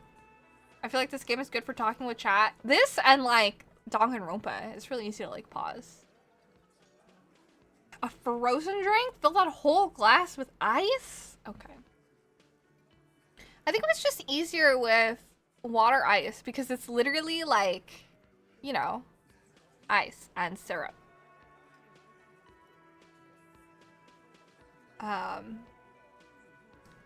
When I would dream, I would know when it was coming. Yeah, that's the worst. I'd see some shadowy, spooky person or anything, and I knew looking at it would cause my paralysis to trigger, then it would happen. Man. Yeah, whenever I would have, like, my recurring nightmares when I was a kid, it was just, like, I would just know that the monster was in my dream, and I'd freak out. And it would be like when we were playing hide and seek, and I was, like, desperately trying to find a place to hide in my dreams. Terrible. Steph, since you studied psychology, is it weird I don't have that many friends? I only feel connected with a few people. I don't think it's very odd at all. There's so many different things that like factor into our friendships with people, and like a lot of friendships, especially as we grow older, are like harder to like form organically. School environments and like work environments are the easiest places to form friends because they're people where you and a set amount of other people are repeatedly showing up for many days in a row. So that's like the best opportunity for you to like get to know people in like an organic way. You're just naturally spending time together. But if you aren't interacting with people at work a lot, or if you haven't interacted with a lot of people like from school, it's so much harder to like make friends. And that's why people like recommend like, oh, having like a hobby where you can like run into other people. But honestly, I feel like making friendships and maintaining friendships is something that's like very difficult. So I feel like the internet definitely makes it like a lot easier, but it's hard. And then feeling connected with other people can be very difficult too, because it's like, especially with like what you value and stuff like that, sometimes, you know, if your interests don't overlap with like other people's, it's very hard to feel that like organic connection. So I feel like it's normal. I feel like it's also like a bit on like the healthier side, I guess, to like also befriend people who you really feel like connected with, because you can also, you know, it's harder, I feel, when you have so many people that like you know, but you feel like no one really knows you. I feel like having intimate friendships are probably like one of the most important things. but it's hard. I do feel like it's very normal. I feel like it's definitely like it ties into like I feel like it's an issue in our society. I don't think that it's like your problem. I feel like it's a problem with society as a whole where a lot of people feel disconnected from other people. So, if I found my paper I wrote my dreams on, I will tell you for sure. It has to be a Slurpee or something frozen. I will gladly like chug a Slurpee. This is a fun question. Crushed ice or regular ice? I'm a regular ice fan. Thanks for the response. Anytime. It's becoming more difficult because sometimes we have to use that time to make money and drop our hobbies. Yeah, that's the hard thing. Is like if you work full time, 40 hours a week on a job, you are so tired. How are you supposed to spend your other time doing other things? That's why sometimes like I don't stream because I oversleep, even though I tried to stream. But it's very tough. It's just hard. It's hard out there. It's hard making friends. My best friend has a really hard time. She's lonely and she doesn't want to be friends with anyone she works with. And she wants to make other friends, but she also feels really picky. So it's good that she has her wife to like hang out with, and like her wife has like friends on a Discord server that they'll like hang out with and play games with, but like she'll like download apps to like try to like meet apps and stuff like that to like chat with people online with, like at least. But it is very, very hard. It's definitely something that I would never say is like anyone's fault. Like there's nothing wrong with her, so I'm sure there's nothing wrong with you. There's nothing wrong with anyone. Like making friends is really very much like impossible as an adult. It really feels like that. It's just hard because it's like you need like time. A lot of times you like need money. So it's a lot. I don't think it's ever anyone's fault. It's just, if you find the right people and the circumstances align, then you can make friends. But it's definitely something that is tricky. Time, I think, is the number one issue because we are made to be prioritizing other things, like making ends meet. You have to work your job. You have to clean your space. You gotta make your food and eat your food, and you gotta exercise. That is all so many things. And then if you want to relax, like socializing with people or watch your stream, or you could be here hanging out with me on my stream where we can talk about all sorts of things. So multitasking is important. That's why I love when like people play games and have my stream on in the background. You're getting your chill time, but you're also socializing with me. No offense, but at times it's just like, fuck people. Dude, people also require energy. That's also a thing. Is like, when you're tired doing everything else in your life, and then you have to have energy to socialize, sometimes that's so hard. It's just like, I'd rather make friends on the stream. It's nice here. I'm glad you feel that way. It's important to have curated spaces like that. There's no like adult like playgrounds where people are playing on like the jungle gym that you can just like hang out with, And like a lot of the time people will be like, oh, go to like a bar, but it's like, why would I want to go to a bar? I gotta pay for expensive drinks, the music's loud, people are sweaty, people hit on you. Who knows if people who are there are even the type of people I like. Sometimes it's good to just stay home. Get cozy, have some pizza, play some video games. Dave & Buster's are supposed to be that kind of area for us. Oh, Dave & Buster's. Oh, shit. Here we go again. Hello, Black Dragon. Bar is so old school. What do the kids do these days?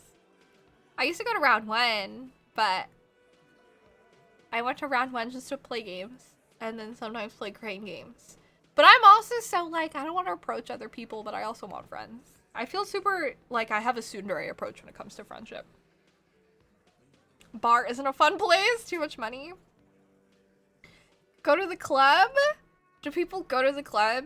Me and my best friend used to go to the club. But we always went to like the gay club.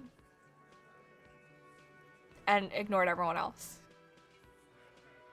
Just went there to like hang out and see like certain people perform. I've never been to like a straight club. Actually, that's a lie. I went to a club in Vegas once, and that was probably top 10 worst experiences in a public setting I've ever had. It was very bad. Very, very bad. 0 out of 10 would not recommend going to a club in Vegas. Even if I go to any place, I usually go to my loner corner and chill. Oh my god, I feel that. I don't like going to like big things too if I don't have like my one friend to sit in the corner with. How bad was it? I didn't like the music playing. I went with like, this was also with like the people from the bad times. So there was like the poor best friend who was super abused. She's the nicest. Should have hung out with her like the entire time. She also gay. So we were both very like, we don't want to interact with any of these people like that are at the club. So I was like in my mid-20s at the time. But there was a lot of people who were like, they looked like in their 40s, 50s. Like foreign men. I remember them coming up to us trying really hard to buy a drink for us. And we were there with like one other girl who I think was also single and another girl who I'd never met before but was like friends with like someone else there. And she was bragging about her boyfriends and how she was pretty sure he would propose soon. And these people came up to us like wanting us to like go to their table and hang out, and so the girl who had the boyfriend was like, yeah, sure, let's go over there. And none of like me and the other chick like did not want to go, but because the other two were like, sure, why not? We were like, okay, well, we should stay together. So we went, and they were like trying to grab us and like trying to buy us drinks, but I was like, there's no fucking way I'm gonna accept any alcohol from these people. And like it was just bad and awkward, and we were just kind of sitting there awkwardly. No! And I was eventually like, I'm done here. I want to leave. So me and my friend left, but I'm pretty sure before we left, we saw her like, she like accepted drinks. She and the other girls. So they were at least together. So we split off into like 2 and 2. And I'm pretty sure she was like making out with one of the dudes, and we were like, okay, we don't know you, we don't know your life, like, not sure if you're actually like polyamorous or not, but we're heading out. And I think I remember like later on hearing from the other girl that was escorting the chick who was like making out with the other dude, like they were trying to like kidnap her, kind of. They were like trying to get her to go back to their hotel, and she had to like drag her back to our hotel because she was super drunk. It was not a good time. I was like, I'm glad we left, but like also like I kind of wish we could have helped, but like then we would have had to like stay. I don't know. It just would have been like bad. It was just all bad. Yeah. Very bad time. I was like, this is, I could have gone my whole life without experiencing that. Yeah. It was very not good. Yeah, 1 to 10, 10 being absolute worst, like a 10. It was very bad. I was like, it was the worst night in that trip, because it was like me and like a couple other friends. There was only 4 of us who had went to the club, but me and a couple other friends were like, we'd never experienced like a night in Vegas or like a time, like spending time in Vegas. So we decided to spend like 2 or 3 nights in Vegas, like a weekend or something like that. And like, that was like terrible. I was like, that sucked. Never need to experience that ever again. And I think the first night we were there was the best night, because all we did was drink and play board games in the hotel room. And ever since then, it's really solidified to me that I would definitely prefer just sipping on drinks and playing board games. That is like my ideal social situation, is that. Board games with friends. So, you know, it all loops back to video games in a way. Tabletop games, video games. Do you guys play board games?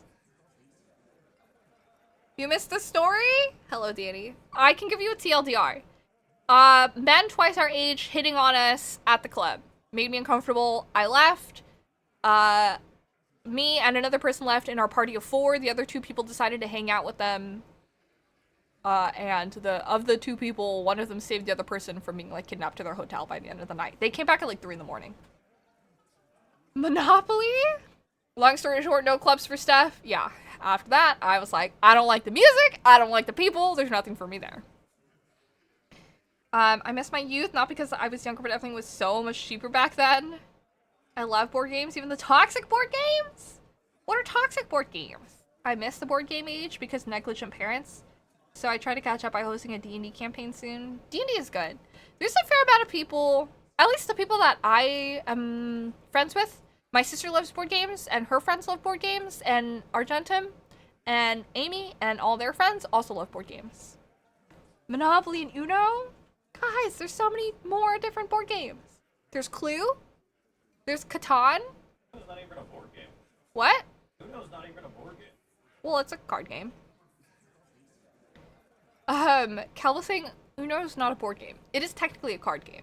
Card games are still fun and they still count. IMO, because they're still tabletop. Betrayal on the House on the Hill or something like that. I've usually heard it referred to as just Betrayal. Also really good. Cal is my partner. He's playing PUBG on the other side of the room. There's also, I've heard of Pandemic. Pandemic is pretty fun. Cal has a point. The only board game we played is Monopoly. Catan is like a lot of fun. I wonder if there's like a board game simulator online that we could like play. Because there's so many great like board games. There's so much fun. There's Telestrations, which is so funny because of my friends in high school, before I knew of the board game Telestrations, would play a variation of that. But it was like basically like, we would call it Telephone Pictionary. Mahjong's also great. Are there board games on Discord? But basically it was like you would whisper something into someone else's ear, then you would draw it, then you'd pass the drawing on to someone else, and then they would describe it to the next person. My friends and I would play this all the time in high school. It led to some really fucked up stuff. It was so funny. I'm not big into Monopoly. Monopoly's so like... That's like... There's so many more fun games aside from Monopoly. Catan is great. Catan is like the gateway to board games, IMO. It's like fairly straightforward, and it's like a lot of people's first board game. That was my sister's first board game, I want to say. Like her first foray into that. It was also one of my first forays. Catan. My sister, I don't know if she's ever won a game of Catan, but she was like super into it and really wanted to win it. It's pretty great. Monopoly and Catan feel like pulling teeth. I like Catan way more than Monopoly. What about Betrayal? Betrayal's really good too. Though it's kind of scary. Betrayal scares me. I've never been like the demon person. Chinese checkers. Betrayal's very fun. I've played like a couple other games. Also, not a tabletop game, but Werewolf. Or I think there's a variation also called Secret Hitler. It's basically Among Us. That game with like a group of people is the funniest. The last time I played that game with a large group of people was ALA 2019. And if you got a good group of people to play, like, I just love laughing until I cry. And that game is a surefire way. Splendor? Coup? I think I played Coup. One Night Werewolf? Dude, Werewolf is like way better to play. It's like playing Among Us, but like playing Werewolf in person is so funny because it's like you'll be sitting there like with people and your eyes are closed and you're like listening, trying to figure out like if you hear anyone moving or doing anything. Oh man. I feel like I've probably played Munchkin. I don't think I've played Boss Monster. God, they're so fun. I love them so much. I also hear, I've never been to them, but my sister has, that there's board game cafes. And like, if you're extroverted enough to join random people and playing board games, that'd probably be a great way to make friends. I could not. Villainous? I've never played that. It's hella fun too. I'm not even that big on Disney. This makes me excited because it's like, going to this wedding, I know everyone there is big into board games. And I know we're gonna have like a lot, and I'm like, I'm nervous about interacting with people, but if there's board games, it should be okay. We can all play board games. I think there will be karaoke. I haven't done karaoke in a hot minute. Deception Hong Kong is like Werewolf, but centered around a board game, deducing the murderer through clues on the table? Oh, that sounds fun. My sister and I love deduction games. We love like logic, puzzles, and figuring things out. So we're also like big fans of, Knives Out. My sister especially. My sister was a huge fan of the first Knives Out movie. I really like Glass Onion because Glass Onion really resonated with me. God, I love that movie. But my sister really liked piecing everything together in those movies to figure things out. Deduction games are so fun. That's also why we really like Clue. We got really crazy with Clue. Just like writing all of these things. Trying to deduct through process of elimination. They're so good. Hungry Hippos? That makes me think of like arcades when I was younger. But like I never went to like penny arcades. I went to a place called The Jungle, which is basically like Chuck E. Cheese, but not Chuck E. Cheese. My favorite game to play at that arcade was the one where the alligators would poke their heads out and you'd have to bonk them. It was kind of like whack-a-mole. Took that game very seriously. Trouble. Chutes and ladders. Apples to apples. Do you guys play Cards Against Humanity? I also played a lot of that as a kid. It was so good.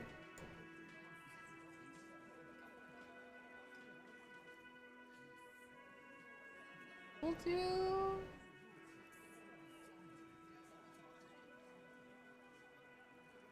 this one. Sheriff of Nottingham is about deducing the liar of the group per round? You're trying to smuggle apples in medieval times? Oh my gosh, I've seen it. I don't know if I've ever played Sheriff of Nottingham. That does sound fun. Smuggle apples. That makes me think of Papers, Please. Though I've never played that game. I remember playing Tekken and House of the Dead 2 in arcades.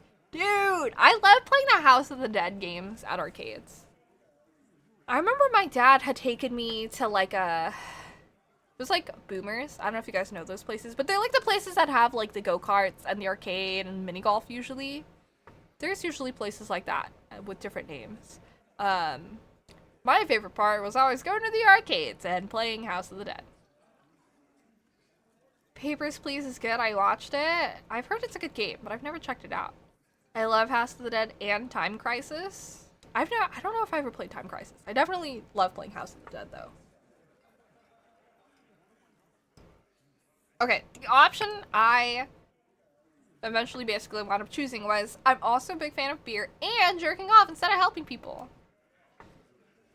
And the response we have, like an hour later, I love it. You saying we don't help people? He puts the beer down. I've been doing this job for 10 years. Martinez was a dump before we put this outfit together.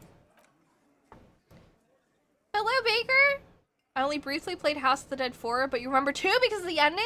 I never played those games to, like, completion. I only, like, ever did, like, the intro part every so often. Like, when you would go to the movie theater and they had the mini arcade, I would, like, play House of the Dead for, like, a second. Or I'd play, like, DDR. I love playing DDR. I miss that all the time. Someone joked about me doing a Just Dance stream, but Just Dance, like, confuses my little pea brain. I, like, don't understand how it works. Oh my god, DDR? Yeah. Big fan of DDR. I played DDR Max 2 a lot on my PS2. I had like a dance pad and everything. How you doing, Baker? Me too! Hell yeah. The songs were so good. They were so fun. They don't know, man. They weren't here. He turns to you. We had 3 shootings a week. Kids dead. Fucking graffito everywhere. You cops haven't shown up since the 30s. Favorite DDR song? Oh my god. AM3P is one of my favorites. I only got to light mode, but it was still mad fun. You're well, just editing. AM3P, hold on. List of DDR Max 2 songs. That one I remember was like one of my absolute favorites.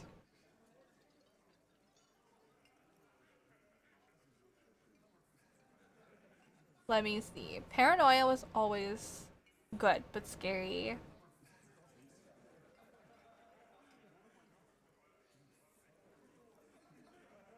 Let me see. Fantasy sounds familiar.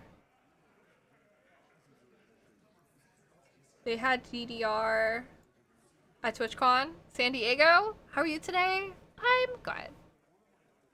Free to play. Boom Boom Dollar and Suguru. I'll have to listen to that again. I remember I Feel. They also, I remember, was Butterfly on this one? I remember playing the first DDR at a friend's house a lot as well.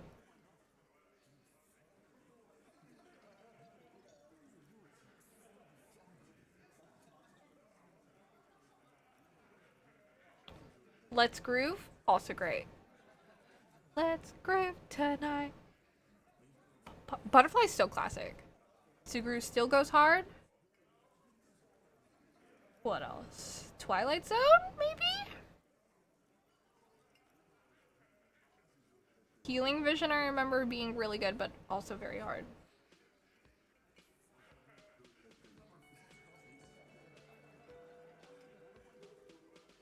Healing Vision, maybe?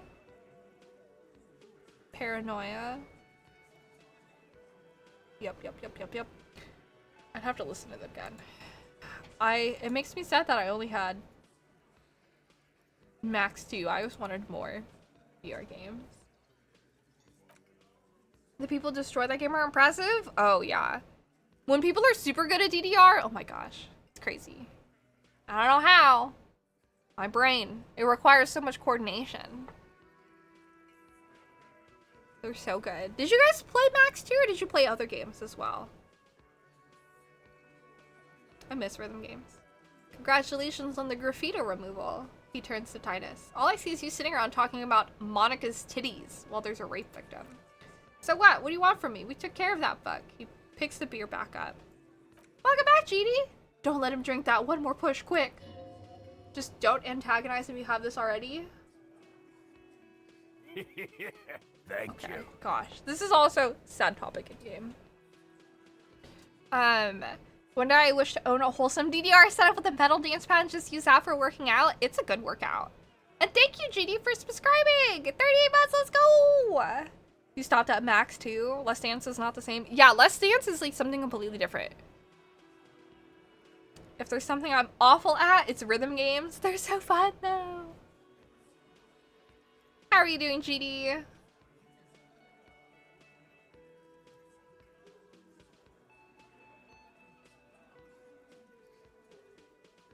Okay. Does she need help or do we need to talk to her?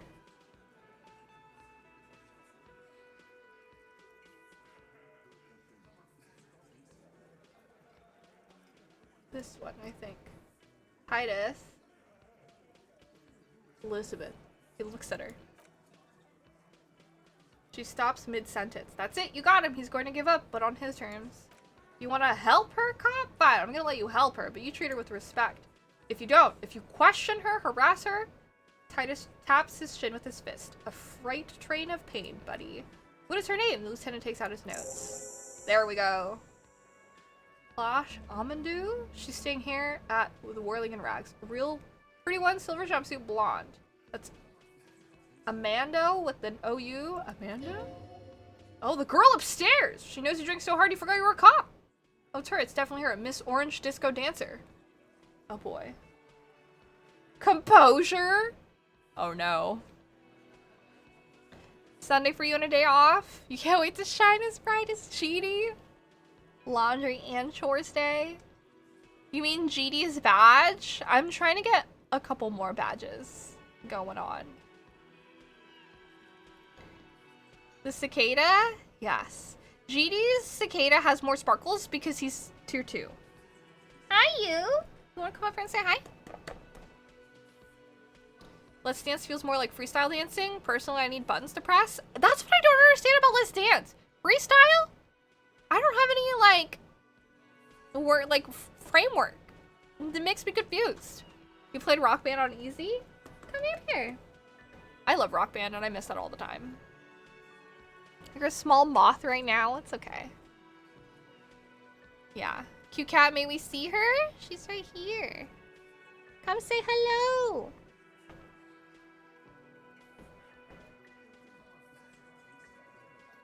That's her.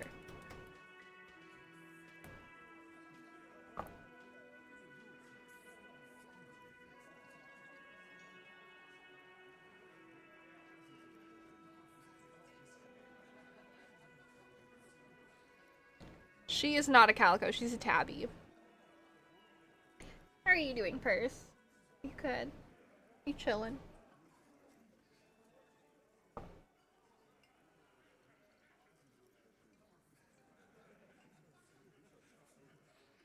Yeah, her Fort Stinky box. She doesn't even go in it anymore.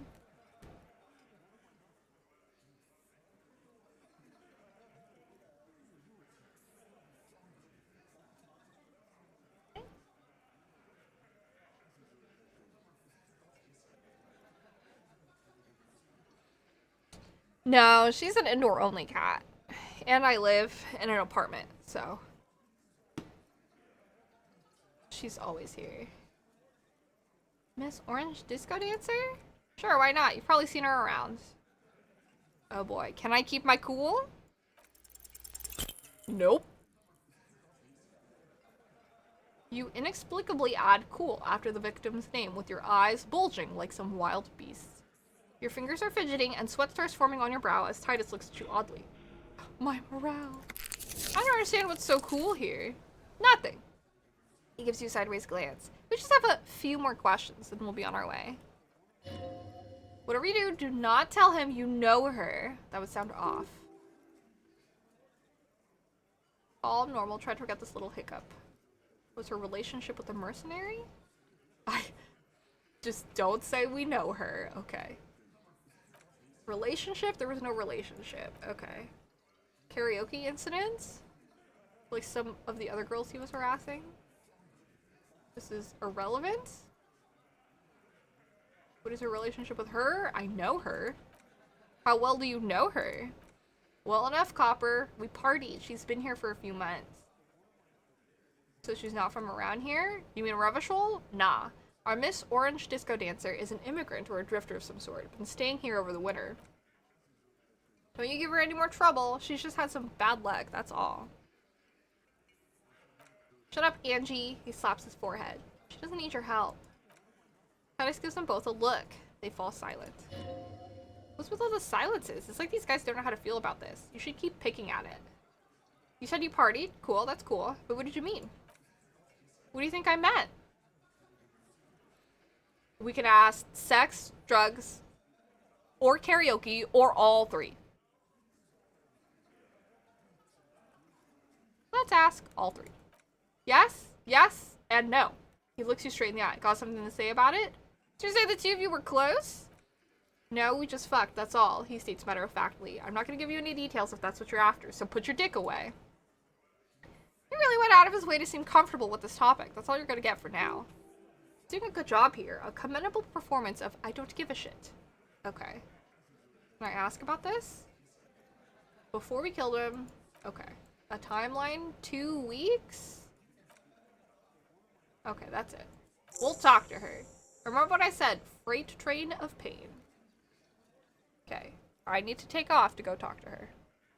Excuse me, Paris. I need to access my keyboard.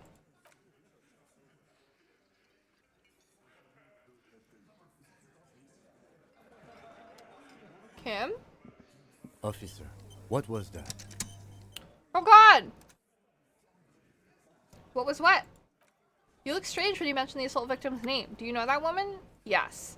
Is there something I should know before we talk to her? Whatever you do, don't say the first thing. Okay. I met her in the hallway after I woke up. Understood. You were not in good shape on Monday. She knows I didn't remember being a cop. Okay, that's manageable. That's it. This is unprofessional, he repeats. Not sharing information with me is unprofessional. His opinion of you is lowered considerably. Oh. I'm sorry. Yes. Nothing. He's so upset. I'm sorry, Kim. I suck. I'm a sorry cop. Yes, that's my sorry.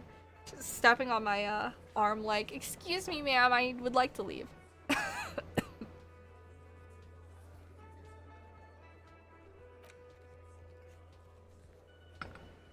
Okay.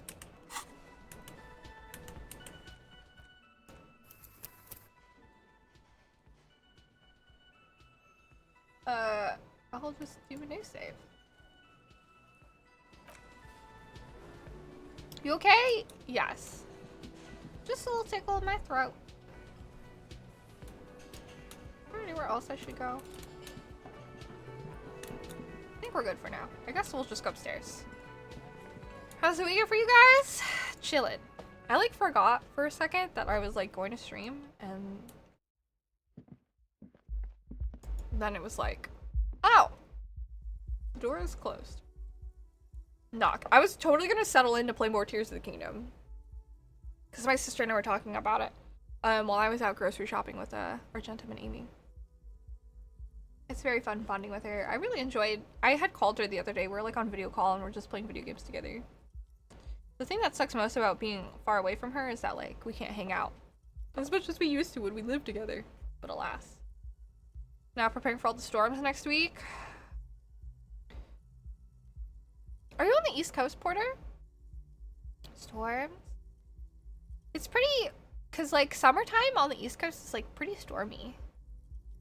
It's like a nice change of pace in my opinion. But I feel like summer times tend to be like, it gets kind of hot and then there's like rain and then it cools off for like a little bit. And then it slowly gets hot again and then there's like a storm.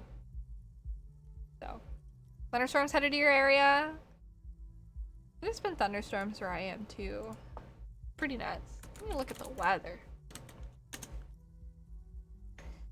Oh, apparently it's supposed to rain today. There's thunderstorms and rain tomorrow. Some rain on Monday, some rain Friday, Saturday, but I won't be here. Just glad to check on y'all since it be with the weekend. Some thunderstorms. I found out later this year for Guam we have 2 to 4 storms coming, so you're like, I thought the Mawar was the only one. Oh no! I hope that they don't happen. That's a lot. Definitely stay safe, stay careful. I have knocked. Who is it? A woman's voice answers, muffled by the door. Tired. Controlled. This is the police. Can we come in? Got the sudden heat wave in the West Coast this weekend? Was around 80 a few days ago, then suddenly, bam, 100? Oh no!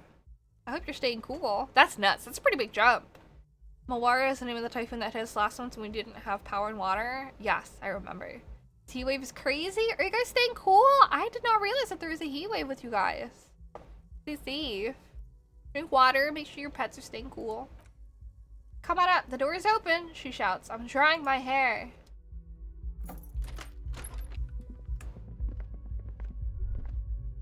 What's music? Piles of dirty clothes. A woman's. Hotel bill calculations. Looks like she's had an extended stay. Oh. This room has sad written all over it. It reminds you of your own.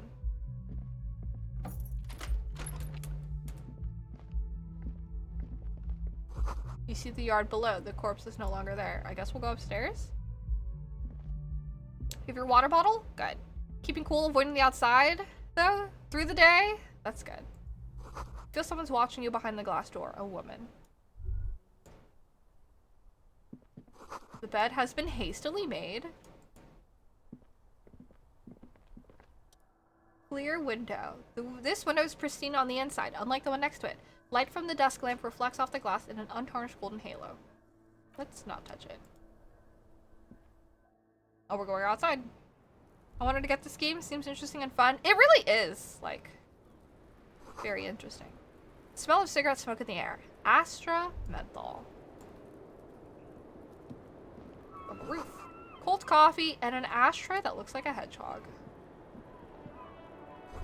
Look, a handful of dried white wildflowers. Just as you look at the flowers, a gust of wind, raises them from the roof, picking them up in the air. Try to grab them.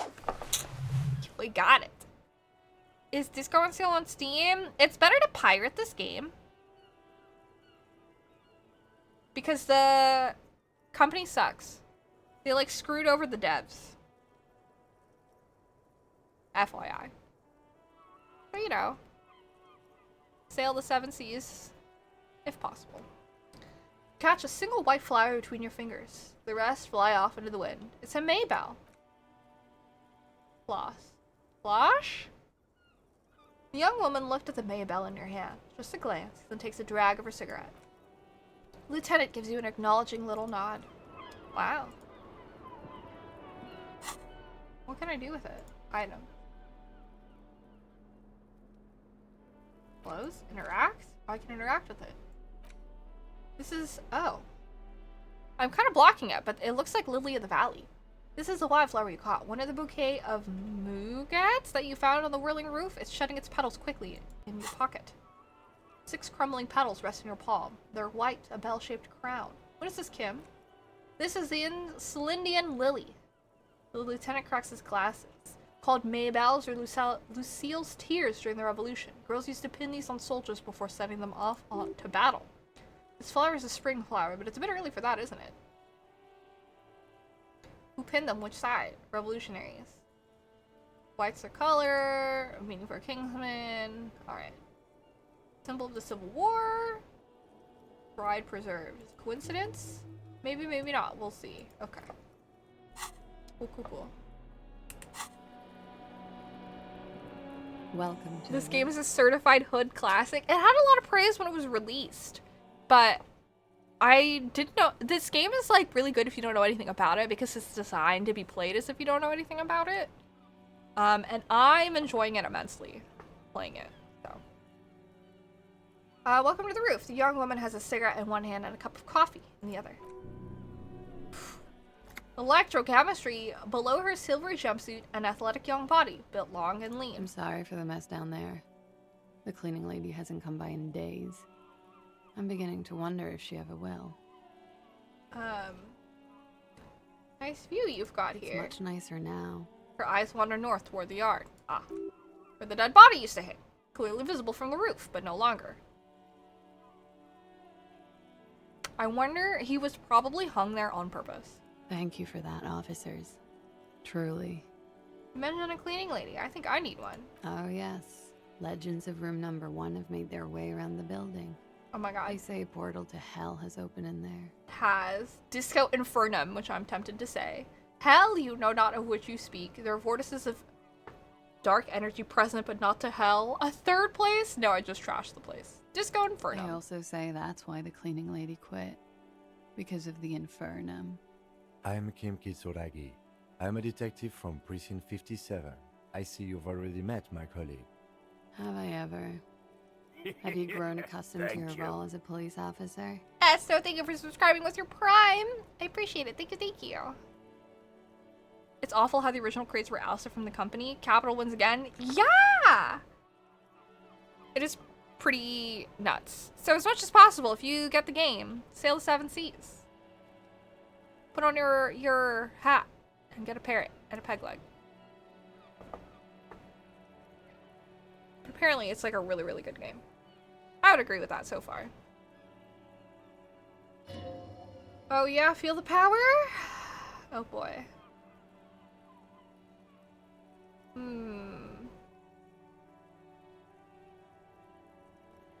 You've grown accustomed to your role as a police officer? I've grown accustomed to the power, miss. I have very little idea of what I'm doing. That is unimportant to the case at hand. Once a cop, always a cop. Like riding a cop-a-cycle. She takes a sip of her coffee. She's so chill. We are investigating the murder of the man down there. The people who put him there have asked us to talk to you. Huh. I see. She takes a pensive drag of her menthol cigarette.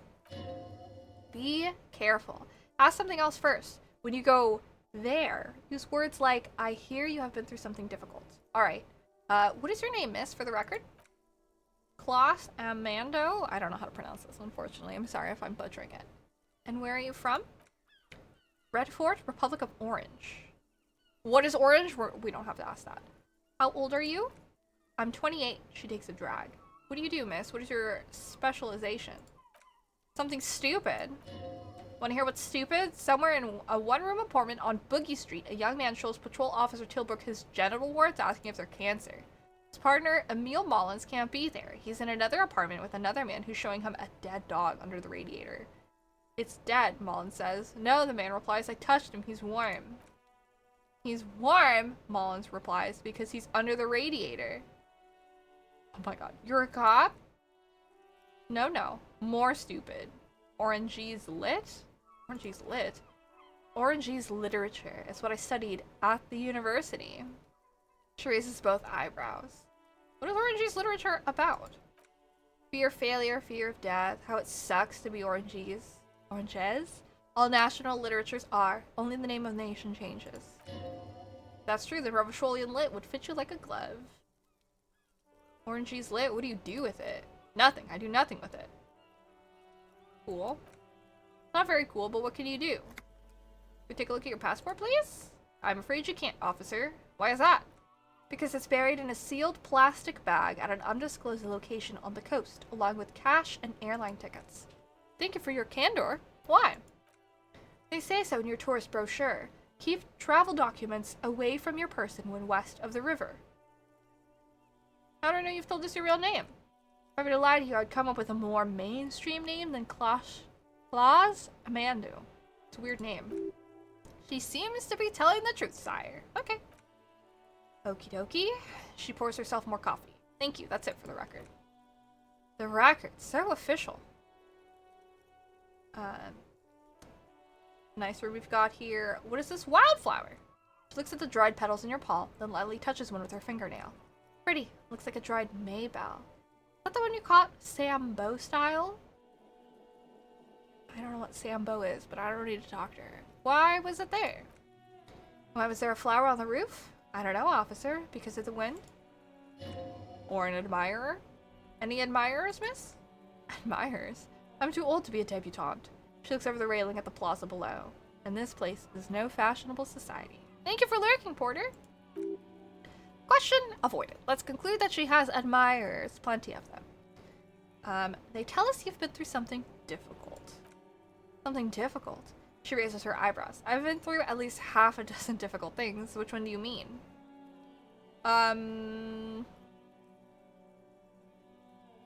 Were you sexually assaulted? Oh boy. Bit early in the morning for raped, isn't it? Oh boy. Well, I don't want to correct her. What does that mean? Were you... Yeah.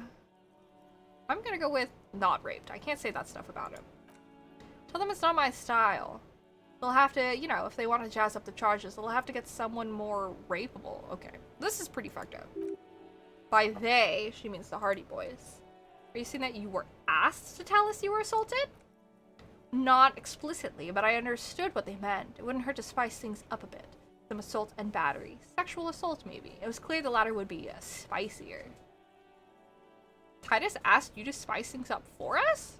Pretty much. She cradles her coffee cup in both hands. Huh. Warming them. What did happen between you and the victim? We partied. Wait, partied? Where have I heard that before? A lot of partying going on. From Titus! Ask about her and Titus's relationship. That's where you heard it. What kind of partying? Point to your bloated face. The kind I do? With all due respect, sir, I think we partied a little harder than that. Harder than this? Keep pointing at your face. I didn't know it was physically possible. Oh, it is. She takes a long drag. You're still alive. What did you do when you partied? We drank, sir. She takes a sip of her coffee. A lot. For weeks, basically. We had that effect on each other. We made each other drink harder. That's why I liked him. What else? Stimulants. Speed also has that effect, making you drink harder. And then drinking harder makes you do more speed. It's quite the combination. We also had sex. Were feelings involved? A little. The drugs were good enough, and we did enough of them. How did you two meet? The lieutenant's voice is quiet, calm. It's quite a conversation. Downstairs, she taps on the roof with her 10-centimeter heel. At the bar. He was on some sort of assignment. A military man, as you probably know. Had a cool, scary scar. She appears aloof, but that scar part? The scary is stressed and drawn out. What's that about? Apprehension? When was this? A month ago? Something like that. It must have been hard for you, seeing him there. Oh, yes, she says bitterly. I've had a great view from the roof, out the bathroom window, in my dreams. A bitter cringe. It hurts. You look to the lieutenant. You called us. The RCM. Yes. Jackpot. Well, we're gonna say nothing. He's already established that. I made it, she nods, and I would appreciate it if you didn't tell everyone. In Marnez, they call it snitching. This is an important piece. Reporting crimes is confidential and revishal, miss.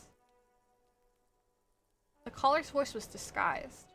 I didn't exactly disguise it. I just muffled the mic and nicked the landline a little. Nicked it how? With nail clippers, and I diverted some radio fuzz into the cold wire. So she's Gart's mystery phone cutter. And in the process, you broke the landline downstairs. Did I? She listened to the coffee. Fuck. I didn't mean to. I had no idea what I was doing. Why go through all the trouble? I don't know, sir. It was stupid. I was drunk, too. I was probably afraid the union was listening in. Locals say they have ears in the wires. Thank you for making the call, miss. It was the right thing to do. I didn't want to, sir, but if I hadn't, he'd still be hanging there. What can you tell me about him? Name, eyes, age? I'm sorry, I can't do it. She puffs on her cigarette. Not right now. Later, maybe. Keep seeing him. Like he is now. I can't talk about this. I don't know. Hair? Another puff, more nervous. I know it's difficult, miss. We can return to it later. She meant she sees him in her dreams. I've also seen him in a dream. You have? Not like I do, I imagine. She's run out of cigarette. Time to light a new one. I see him as me? How do you see him? You don't want to know. She looks into the pack. It's light green, then pulls out a ciggy. I see him as me. She dips a cigarette in the lighter's flame and inhales, and looks at you, her lungs full of smoke. I can see the similarity, yes. She breathes out through her nostrils. The air smells of menthol. Funny, the lieutenant says softly. Funny how? Nothing, he nods towards the yard. I also saw him. We had a long inspection and that sort of thing sticks with you. Let's move on. What did they hang him for? He had something to do with the strike. One has been roiling since I got here. Rotten timing, she thinks. But you probably know all about it. And his role in the strike was what? I think he was in a security detail. He was ex-military. Worked for Wild Pines and against the Union. We didn't discuss work much, if you know what I mean. But I understood it was dangerous. And they lynched him for it? She nods. How do the Hardy Boys know you? They're frequent guests downstairs. She looks at the floor. It's tarred.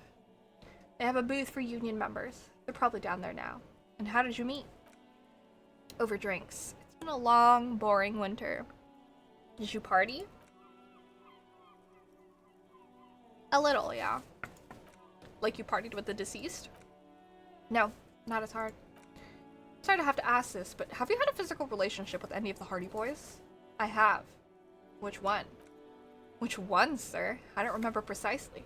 Titus, obviously, but as I said, it's been a long winter. Could that have been part of the reason they hanged him? Could that be why they lynched him? Jealousy? I hope not. A pause. Actually, I know that's not the reason. I'm careful about that kind of thing. Not crossing the wires, you know, but that's probably where they got the rape idea. What do you mean? Men like that? I don't know. Another pause. It's the way their imaginations work. I suspect it's what they'd like to do to me. Oh, that's terrible. Alright, well, thank you for telling all of this, miss. Telling us all of this, miss. She breathes a silvery sigh of relief and weariness. The air on the roof feels humid. Should we head back downstairs, officer? The lieutenant looks at you. We may have things to discuss there. As he says so, you feel the young woman looking at you and get a feeling you can't quite put your finger on. A suspicion? I had something else before we go. A little thing. What is this? She nods. Silvery cigarette fumes disappear in her mouth. Personal question? One room away, very personal. Were you in Sunday nights? You do not need to know that. We need to ask some normal police questions, like... Okay, get a grip. Okay. Let's return to this later, then. I'll be here until about 11 o'clock drinking coffee. Okay.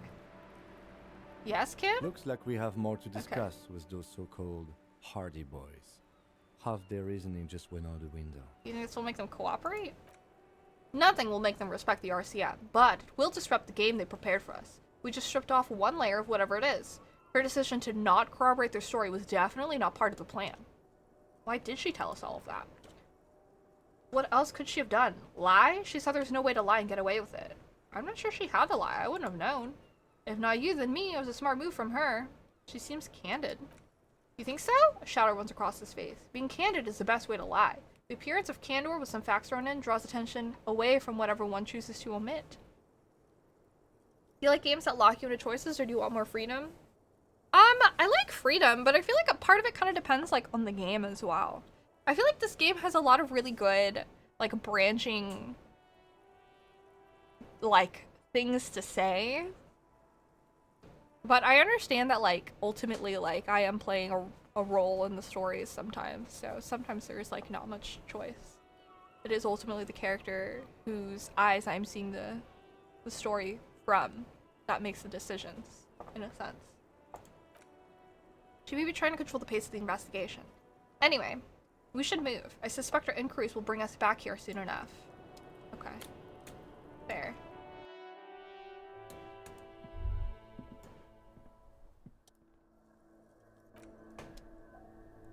This. Stairs.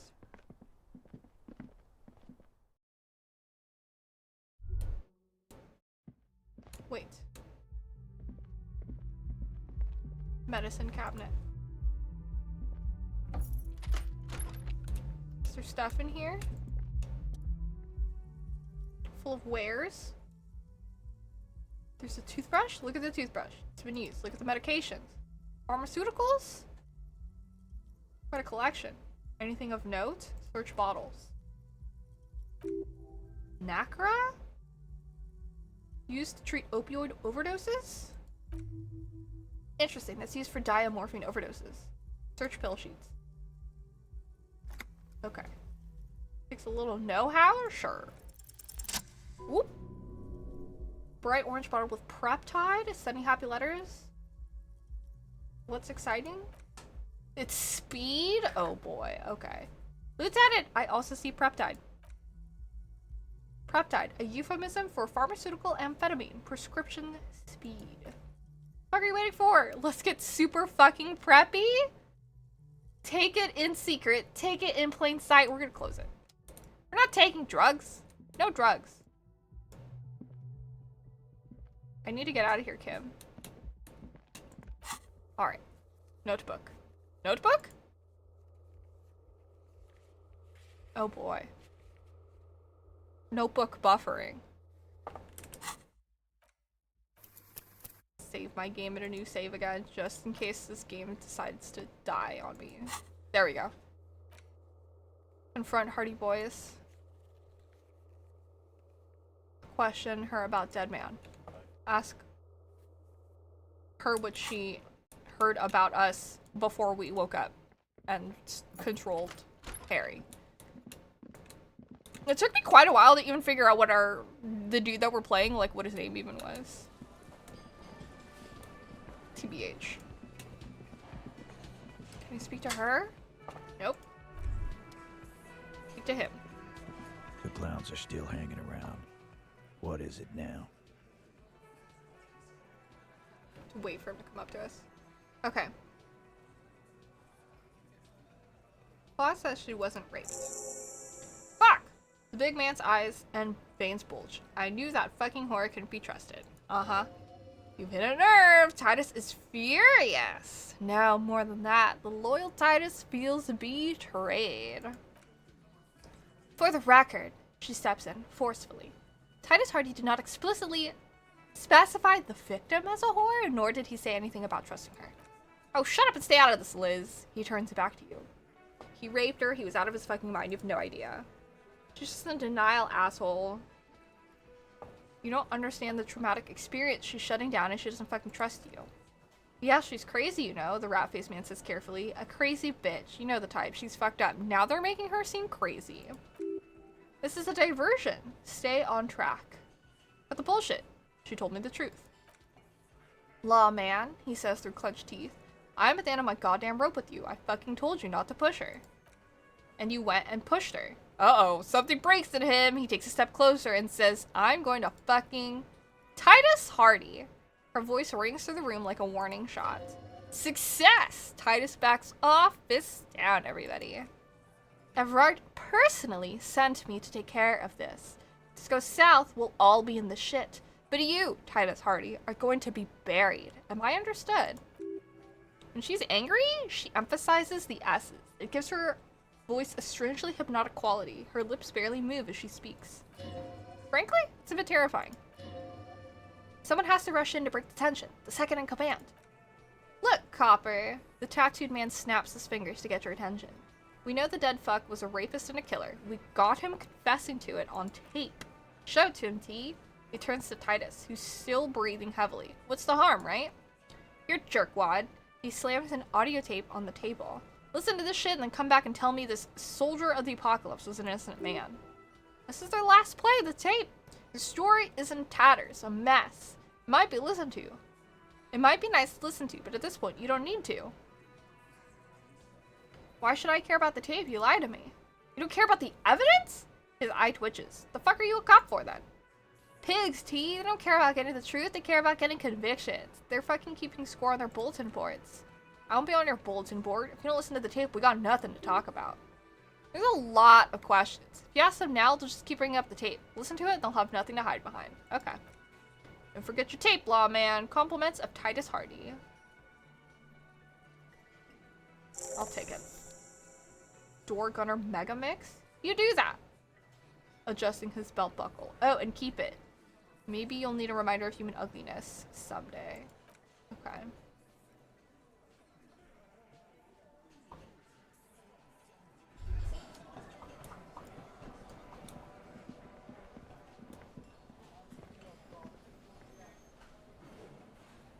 Where can I go to listen to a tape? Recording. Requires a boombox? Listen to Door Gunner Mega Mix.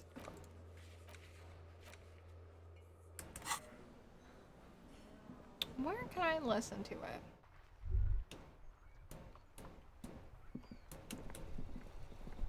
Can we listen to it here?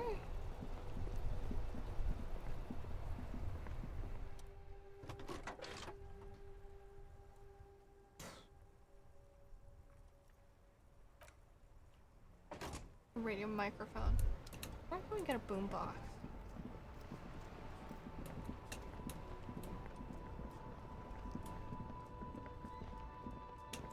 I don't think there's one in the store.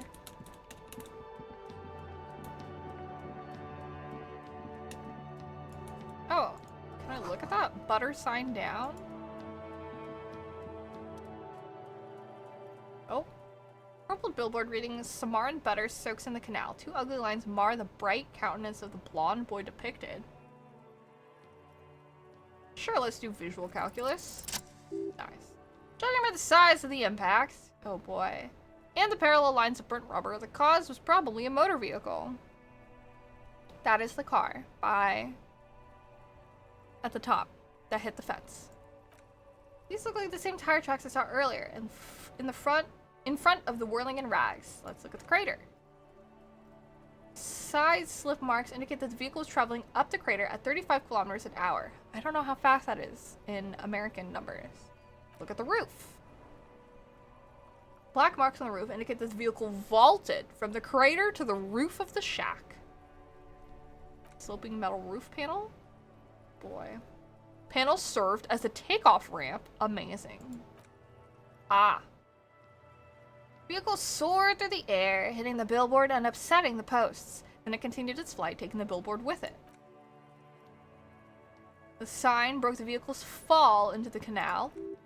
The Samaran butter billboard still looks freshly painted, suggesting it took the plunge recently. How recently? Oh no, within the past 72 hours? I think this might have been us. Look at the opposite bank. Still speeding, the vehicle made a loop and vanished into the fog along the coast. What was the model of the Phantom vehicle? There were two good candidates, the Cooper's 40 and the Linnea G22. Why the Cooper's? Not the right size, and the tire marks look like they came from the skinny tires frequently found on that motor carriage. The Cooper's 40 is a very popular model with bank clerks, topping pie delivery drivers, secondary school teachers, cops, strippers dressed as cops, undressed strippers. Why the Linnea G22? Very sturdy, but light motor carriage, more likely than most to survive that jump. The Linnea G22 is not a particularly popular model due to its peculiar proportions, which the manufacturer's design team probably thought about for too long. But now, You'd have to follow the tracks to be sure. Interesting. He wants to Any talk. theories about what happened here? He gazes down at the sign. Looks like someone was in a real hurry. Not quite true. Reckless traffic hooliganism. Some top shelf shenanigans. I want to meet the driver and shake his hand. Reckless traffic hooliganism. What kind of car do you think it was? A Cooper Sporty. He seems impressed. It's quite likely from what I can tell. I have some ideas about who it might have been. He raises his eyebrows. Oh? It has to be someone really cool and courageous. It was someone dangerous. Perhaps this is somehow connected to the murder. I suppose that narrows it down somewhat. Fortunately, we're not traffic cops. Oh boy. Should we get back to the murder? Let's move on. Yes. We're not gonna bring him to justice. I'm pretty sure it's us. Where can we get a boombox? Go inside.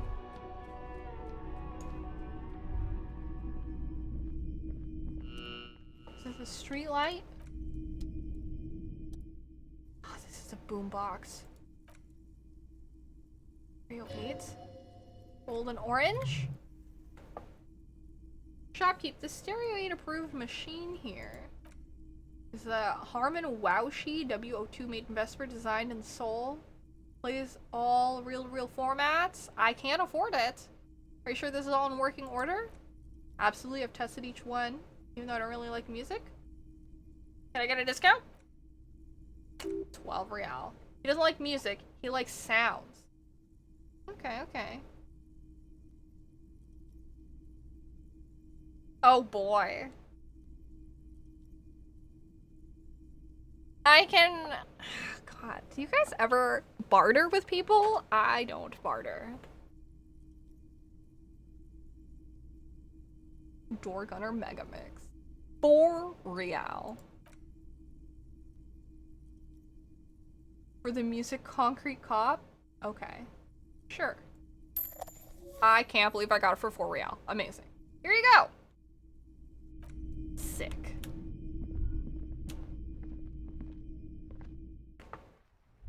I wasn't sure if I would actually be able to find it. You're annoyed? What's wrong? What happens? Can't believe that freaking worked. Real boombox. Okay. Empty cassette? Did I not pick up? Was I supposed to? Oh no, here it is. Interact. Interact. Okay. You know the gift cards I got the other day? Yes. I think. From work? Storms into the room? Sit down.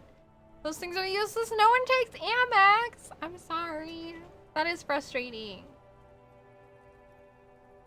Did you try to use it at groceries today? You've bartered at shops, not really at chain stores. That makes sense. What do you use them for when you get them? I put them on my phone to tap pay. I'm pretty sure I've done that.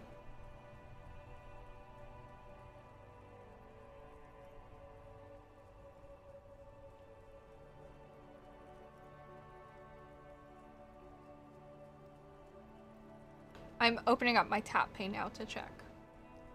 No, I tried to purchase Raincoat on the Switch, the universe. Oh, no, really? Yeah. I have the gift card, American Express, and I tap pay with it.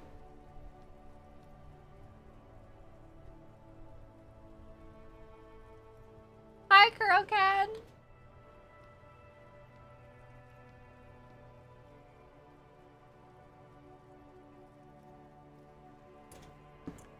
I mean, you could theoretically do it. He could send you the money on the card and you could give him the code.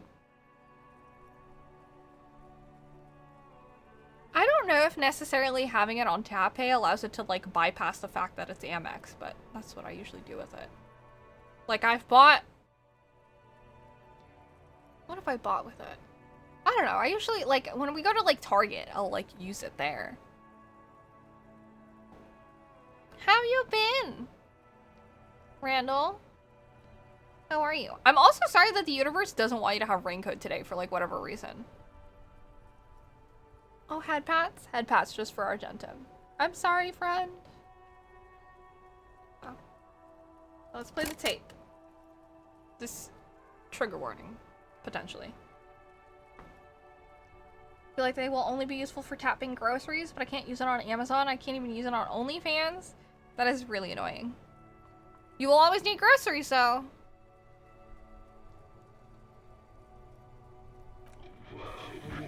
This isn't Revachol. This is a fucking village. I can almost see the elephants. Some kind of machinery. The harbor. That's the son of a Kvalsund crane. Falsant crane? Interesting. What are we talking about here? Where you use American Express? How are we doing in here? Oh, it's like 9! Chillin'. We talked a lot today. It was a lot of fun. I didn't do a lot in game, but that's fine. Talked about mental health stuff, talked more about work, and then we talked about like dreams, board games, all sorts of stuff. Amex is mad limited in general, I feel. Yeah. When this shit is done, I'm gonna tear that place up. Soldier of the Apocalypse style. Kill shit. Dogs and chickens too. What the heck? Gonna run a room, Cordy. A real nice room. I don't give a shit. I'm fucking done. I'm done mentally. Odd. Some places in Guam don't accept Amex. I told my manager I prefer Visa, but it's easy for him to get these Amex e-gift cards, so I was just like, fine. Yeah. I'll fucking do them all in. Rape that disco cunt on the counter. You know, the dance a whore upstairs. Do it Kohoi style. Never did get that taste out of my mouth.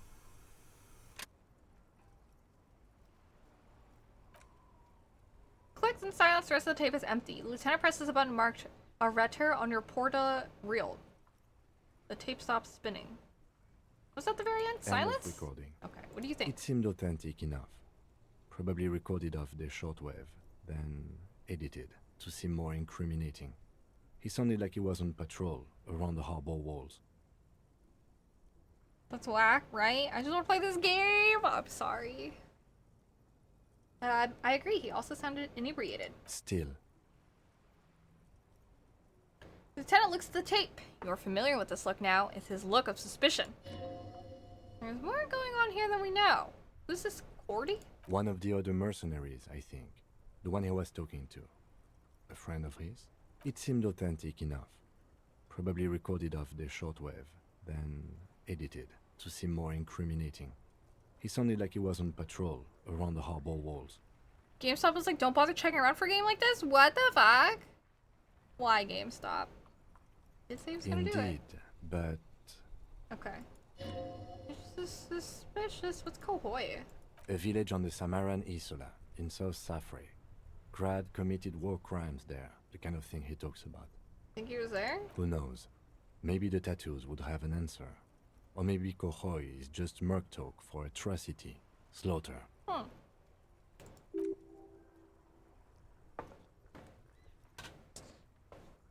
Our friend gave us a tip that the bookshelf on our registry was on a Facebook marketplace, so you snatched it up for cheap and a good quality. Yo, nice. W. And then what now? I think we've got a few more questions for Clasia, don't you? This seems to contradict... Clasia? At least to some degree. Okay. Doctor again. Indirect modes of taxation. Yeah, getting places. Turns out, those Financial Oversight Committee gangsters stuffed millions of hard-earned dividends away in the last place anyone thought to look. The hearts and minds of everyday Rivasholians. You need to spread that deregulation gospel. Gonna paint it? Nice. Tell them about that foreign fair tax. Preach that 98% gross burden. Preach it, preacher man.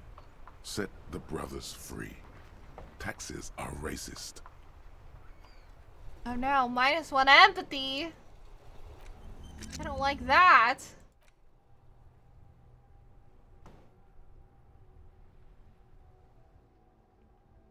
Forget. Forget.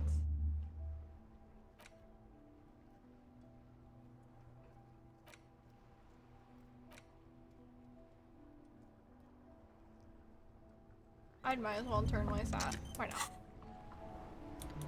Would it sound like Hobie? Probably the accent. What color are you gonna paint it?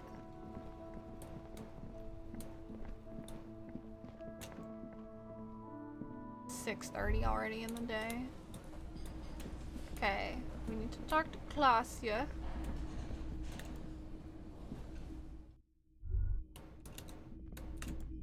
Knock knock.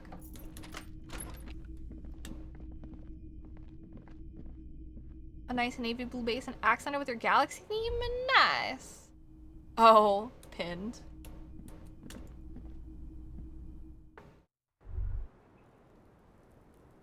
Hello. Officer.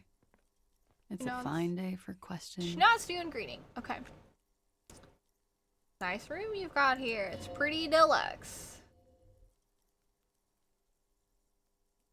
No one likes to talk about their dirty laundry and their empty bottles. Maybe if you phrase it more emotionally. You've got sad all over the place. While you're out here.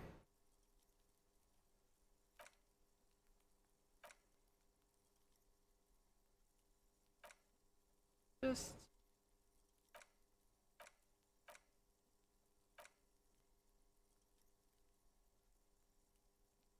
Oh boy.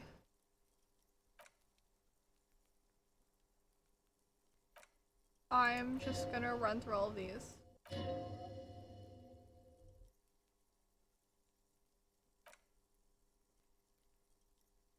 Windows new?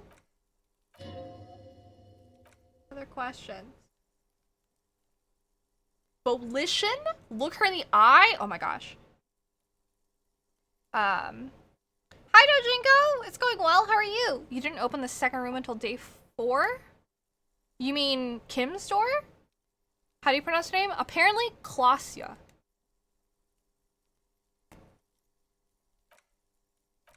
Okay. This does not surprise her. Did he? I never said he was a good man, that he had good intentions, only that he was never bad to me.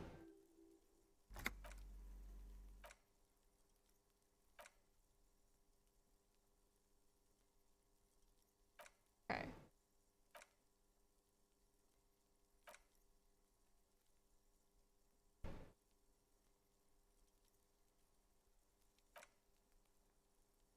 Got back home from being out all day. Did you have a good day? Interesting? Oh yeah. Went to Costco that was selling sushi and ate it at the park with a friend? Man, I feel like I'm always craving sushi. Sounds yummy. Was an actual there, he didn't do a tour, didn't tell me he did, would have been overkill. He lived his own little kohoi, it was his everything. Why did he say things like that? Was he bragging? I'm pretty sure he did all those things and integrated them into his idea of normalcy. Keep on living until they just sort of turned into his persona? Running joke? He was like the 70s conflict, the Kohoi massacre, and the 36 famine and Yi suit all rolled into one person cast in orangey ceramic armor, which you wore in bed and in the shower? Weren't you afraid? Afraid of what? Girls are evil? Not any of them.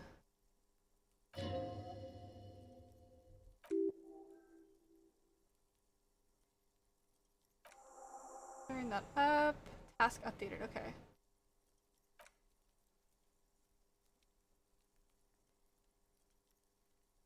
Tell us more about the victim. His name? I didn't know his name. Like, oh, she called him Lely? That's what you're talking about up here?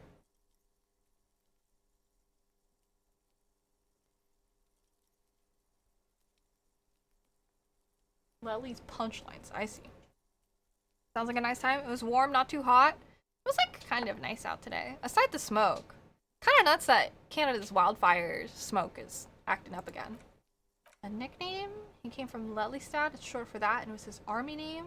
This real name wasn't his. Tried to pray it out of him. Lelystad. Okay.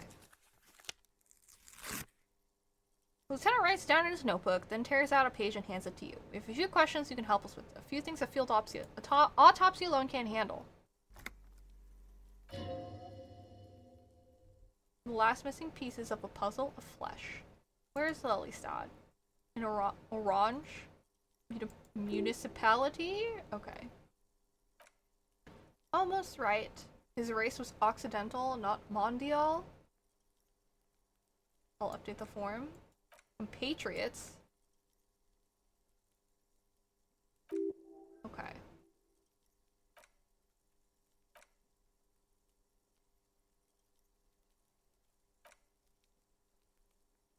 This is all political talk. Loves Revachol. How old was he? 42! Celebrated his birthday. Funny 2 days. A little reason to lie. Okay. Points are good. I healed health. Amazing.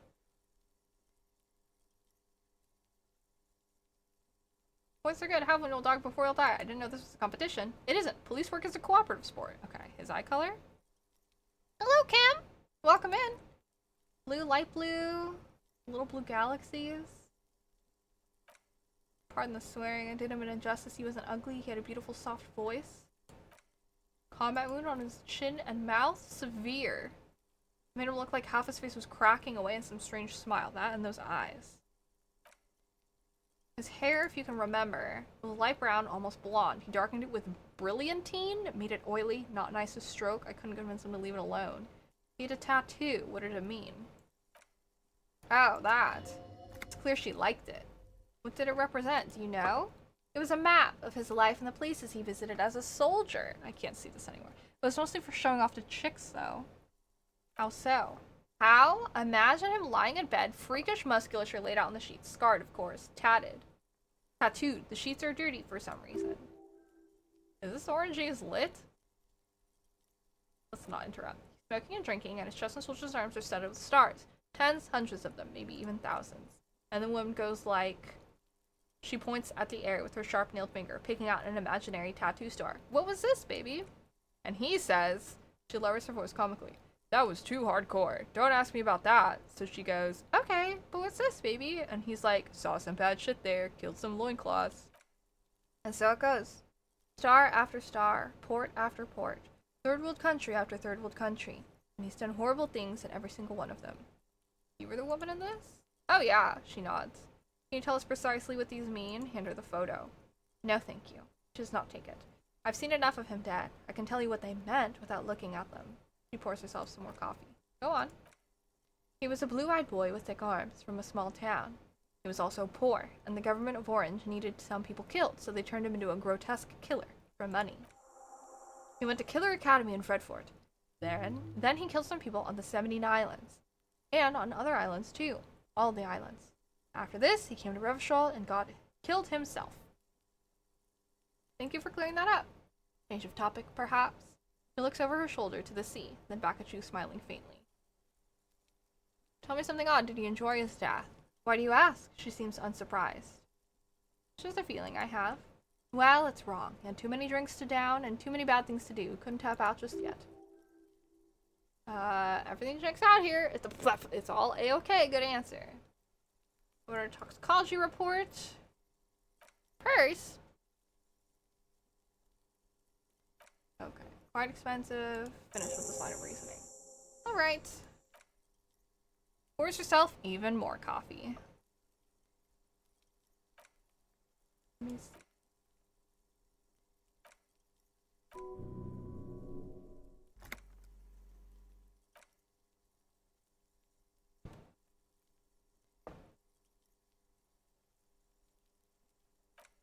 Let me see.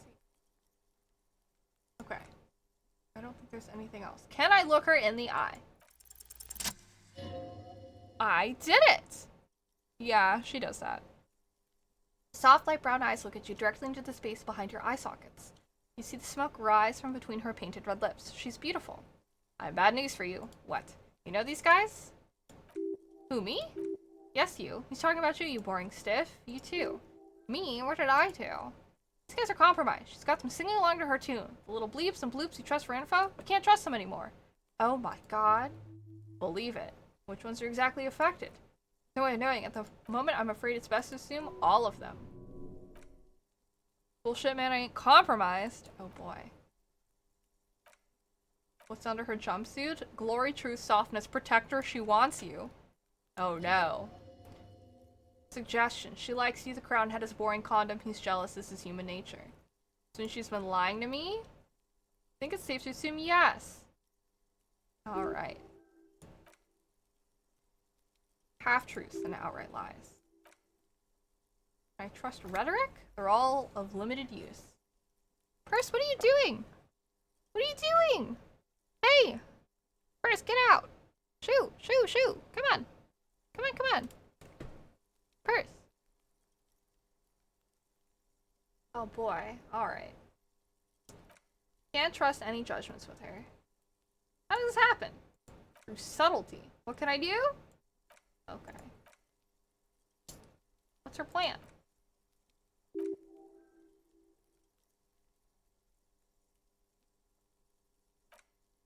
Oddly moderate, probably compromised. Okay. Can't trust her.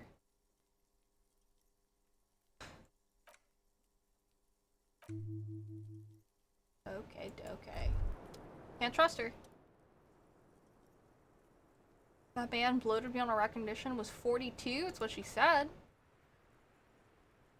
Below the damage, the least of decomposition, all that swollen indignity of morality. He was 42 years old. Where's this going? How old are you? 45,000 liters of raw alcohol has left its disfigurements. I got this, my age? Oh my god, I have no idea. You wanna know the truth? Bring it on. Oh my god. To the laboratorium? I have a thought gained? I can think about my own date of birth? Okay. Sure. Oh no, I don't want to look at the window. I want to get down here. Alright. Get out of here. Now we have to talk to Titus about it. But I will save and end here. Wait. Yeah. Alright. We've made progress. We haven't made a lot of progress, but, you know, we made some progress, which is pretty good. We're getting into some interesting bits and pieces of the game, I would say. Uncovering bit by bit, yeah. Which is good. Yeah, always good. Just getting late, so I need to eat dinner, probably. I haven't eaten much today, so it'd probably be a good idea to eat. But thank you guys so much for chatting with me and hanging out. I enjoyed our conversations. Heading into work? Have a great day at work, KJ. A little progress is better than none. Step by step. Uncovering this case little by little. I am ending. Bye. Enjoy foods? Thanks. WStream, thank you. I'm glad you had a lot of fun. Thank you for being here. As a reminder, I am going to be off of streams all next week because I will be gone. I've been talking about that a lot, so I'm sure you guys already know, but you know. Yeah, thanks guys. I will hopefully be back Monday. The 10th. For Danganronpa. So, I'll see you guys then. Keep in touch. I'll be on Twitter and Instagram, and of course Discord. And, you know, a couple other sites. So, yeah. Don't be a stranger. Take care until then. Stay safe, guys. Stay cool if it's hot. Yeah. Stuff to watch the rest of this week's Danganronpa stream. Made some good progress, per usual. But yeah. Thank you so much for tuning in and for being here. Thank you to everyone who's been subscribing and everything and supporting me. I appreciate you guys. I will miss you, and I'll see you guys again next time. Mwah. Bye!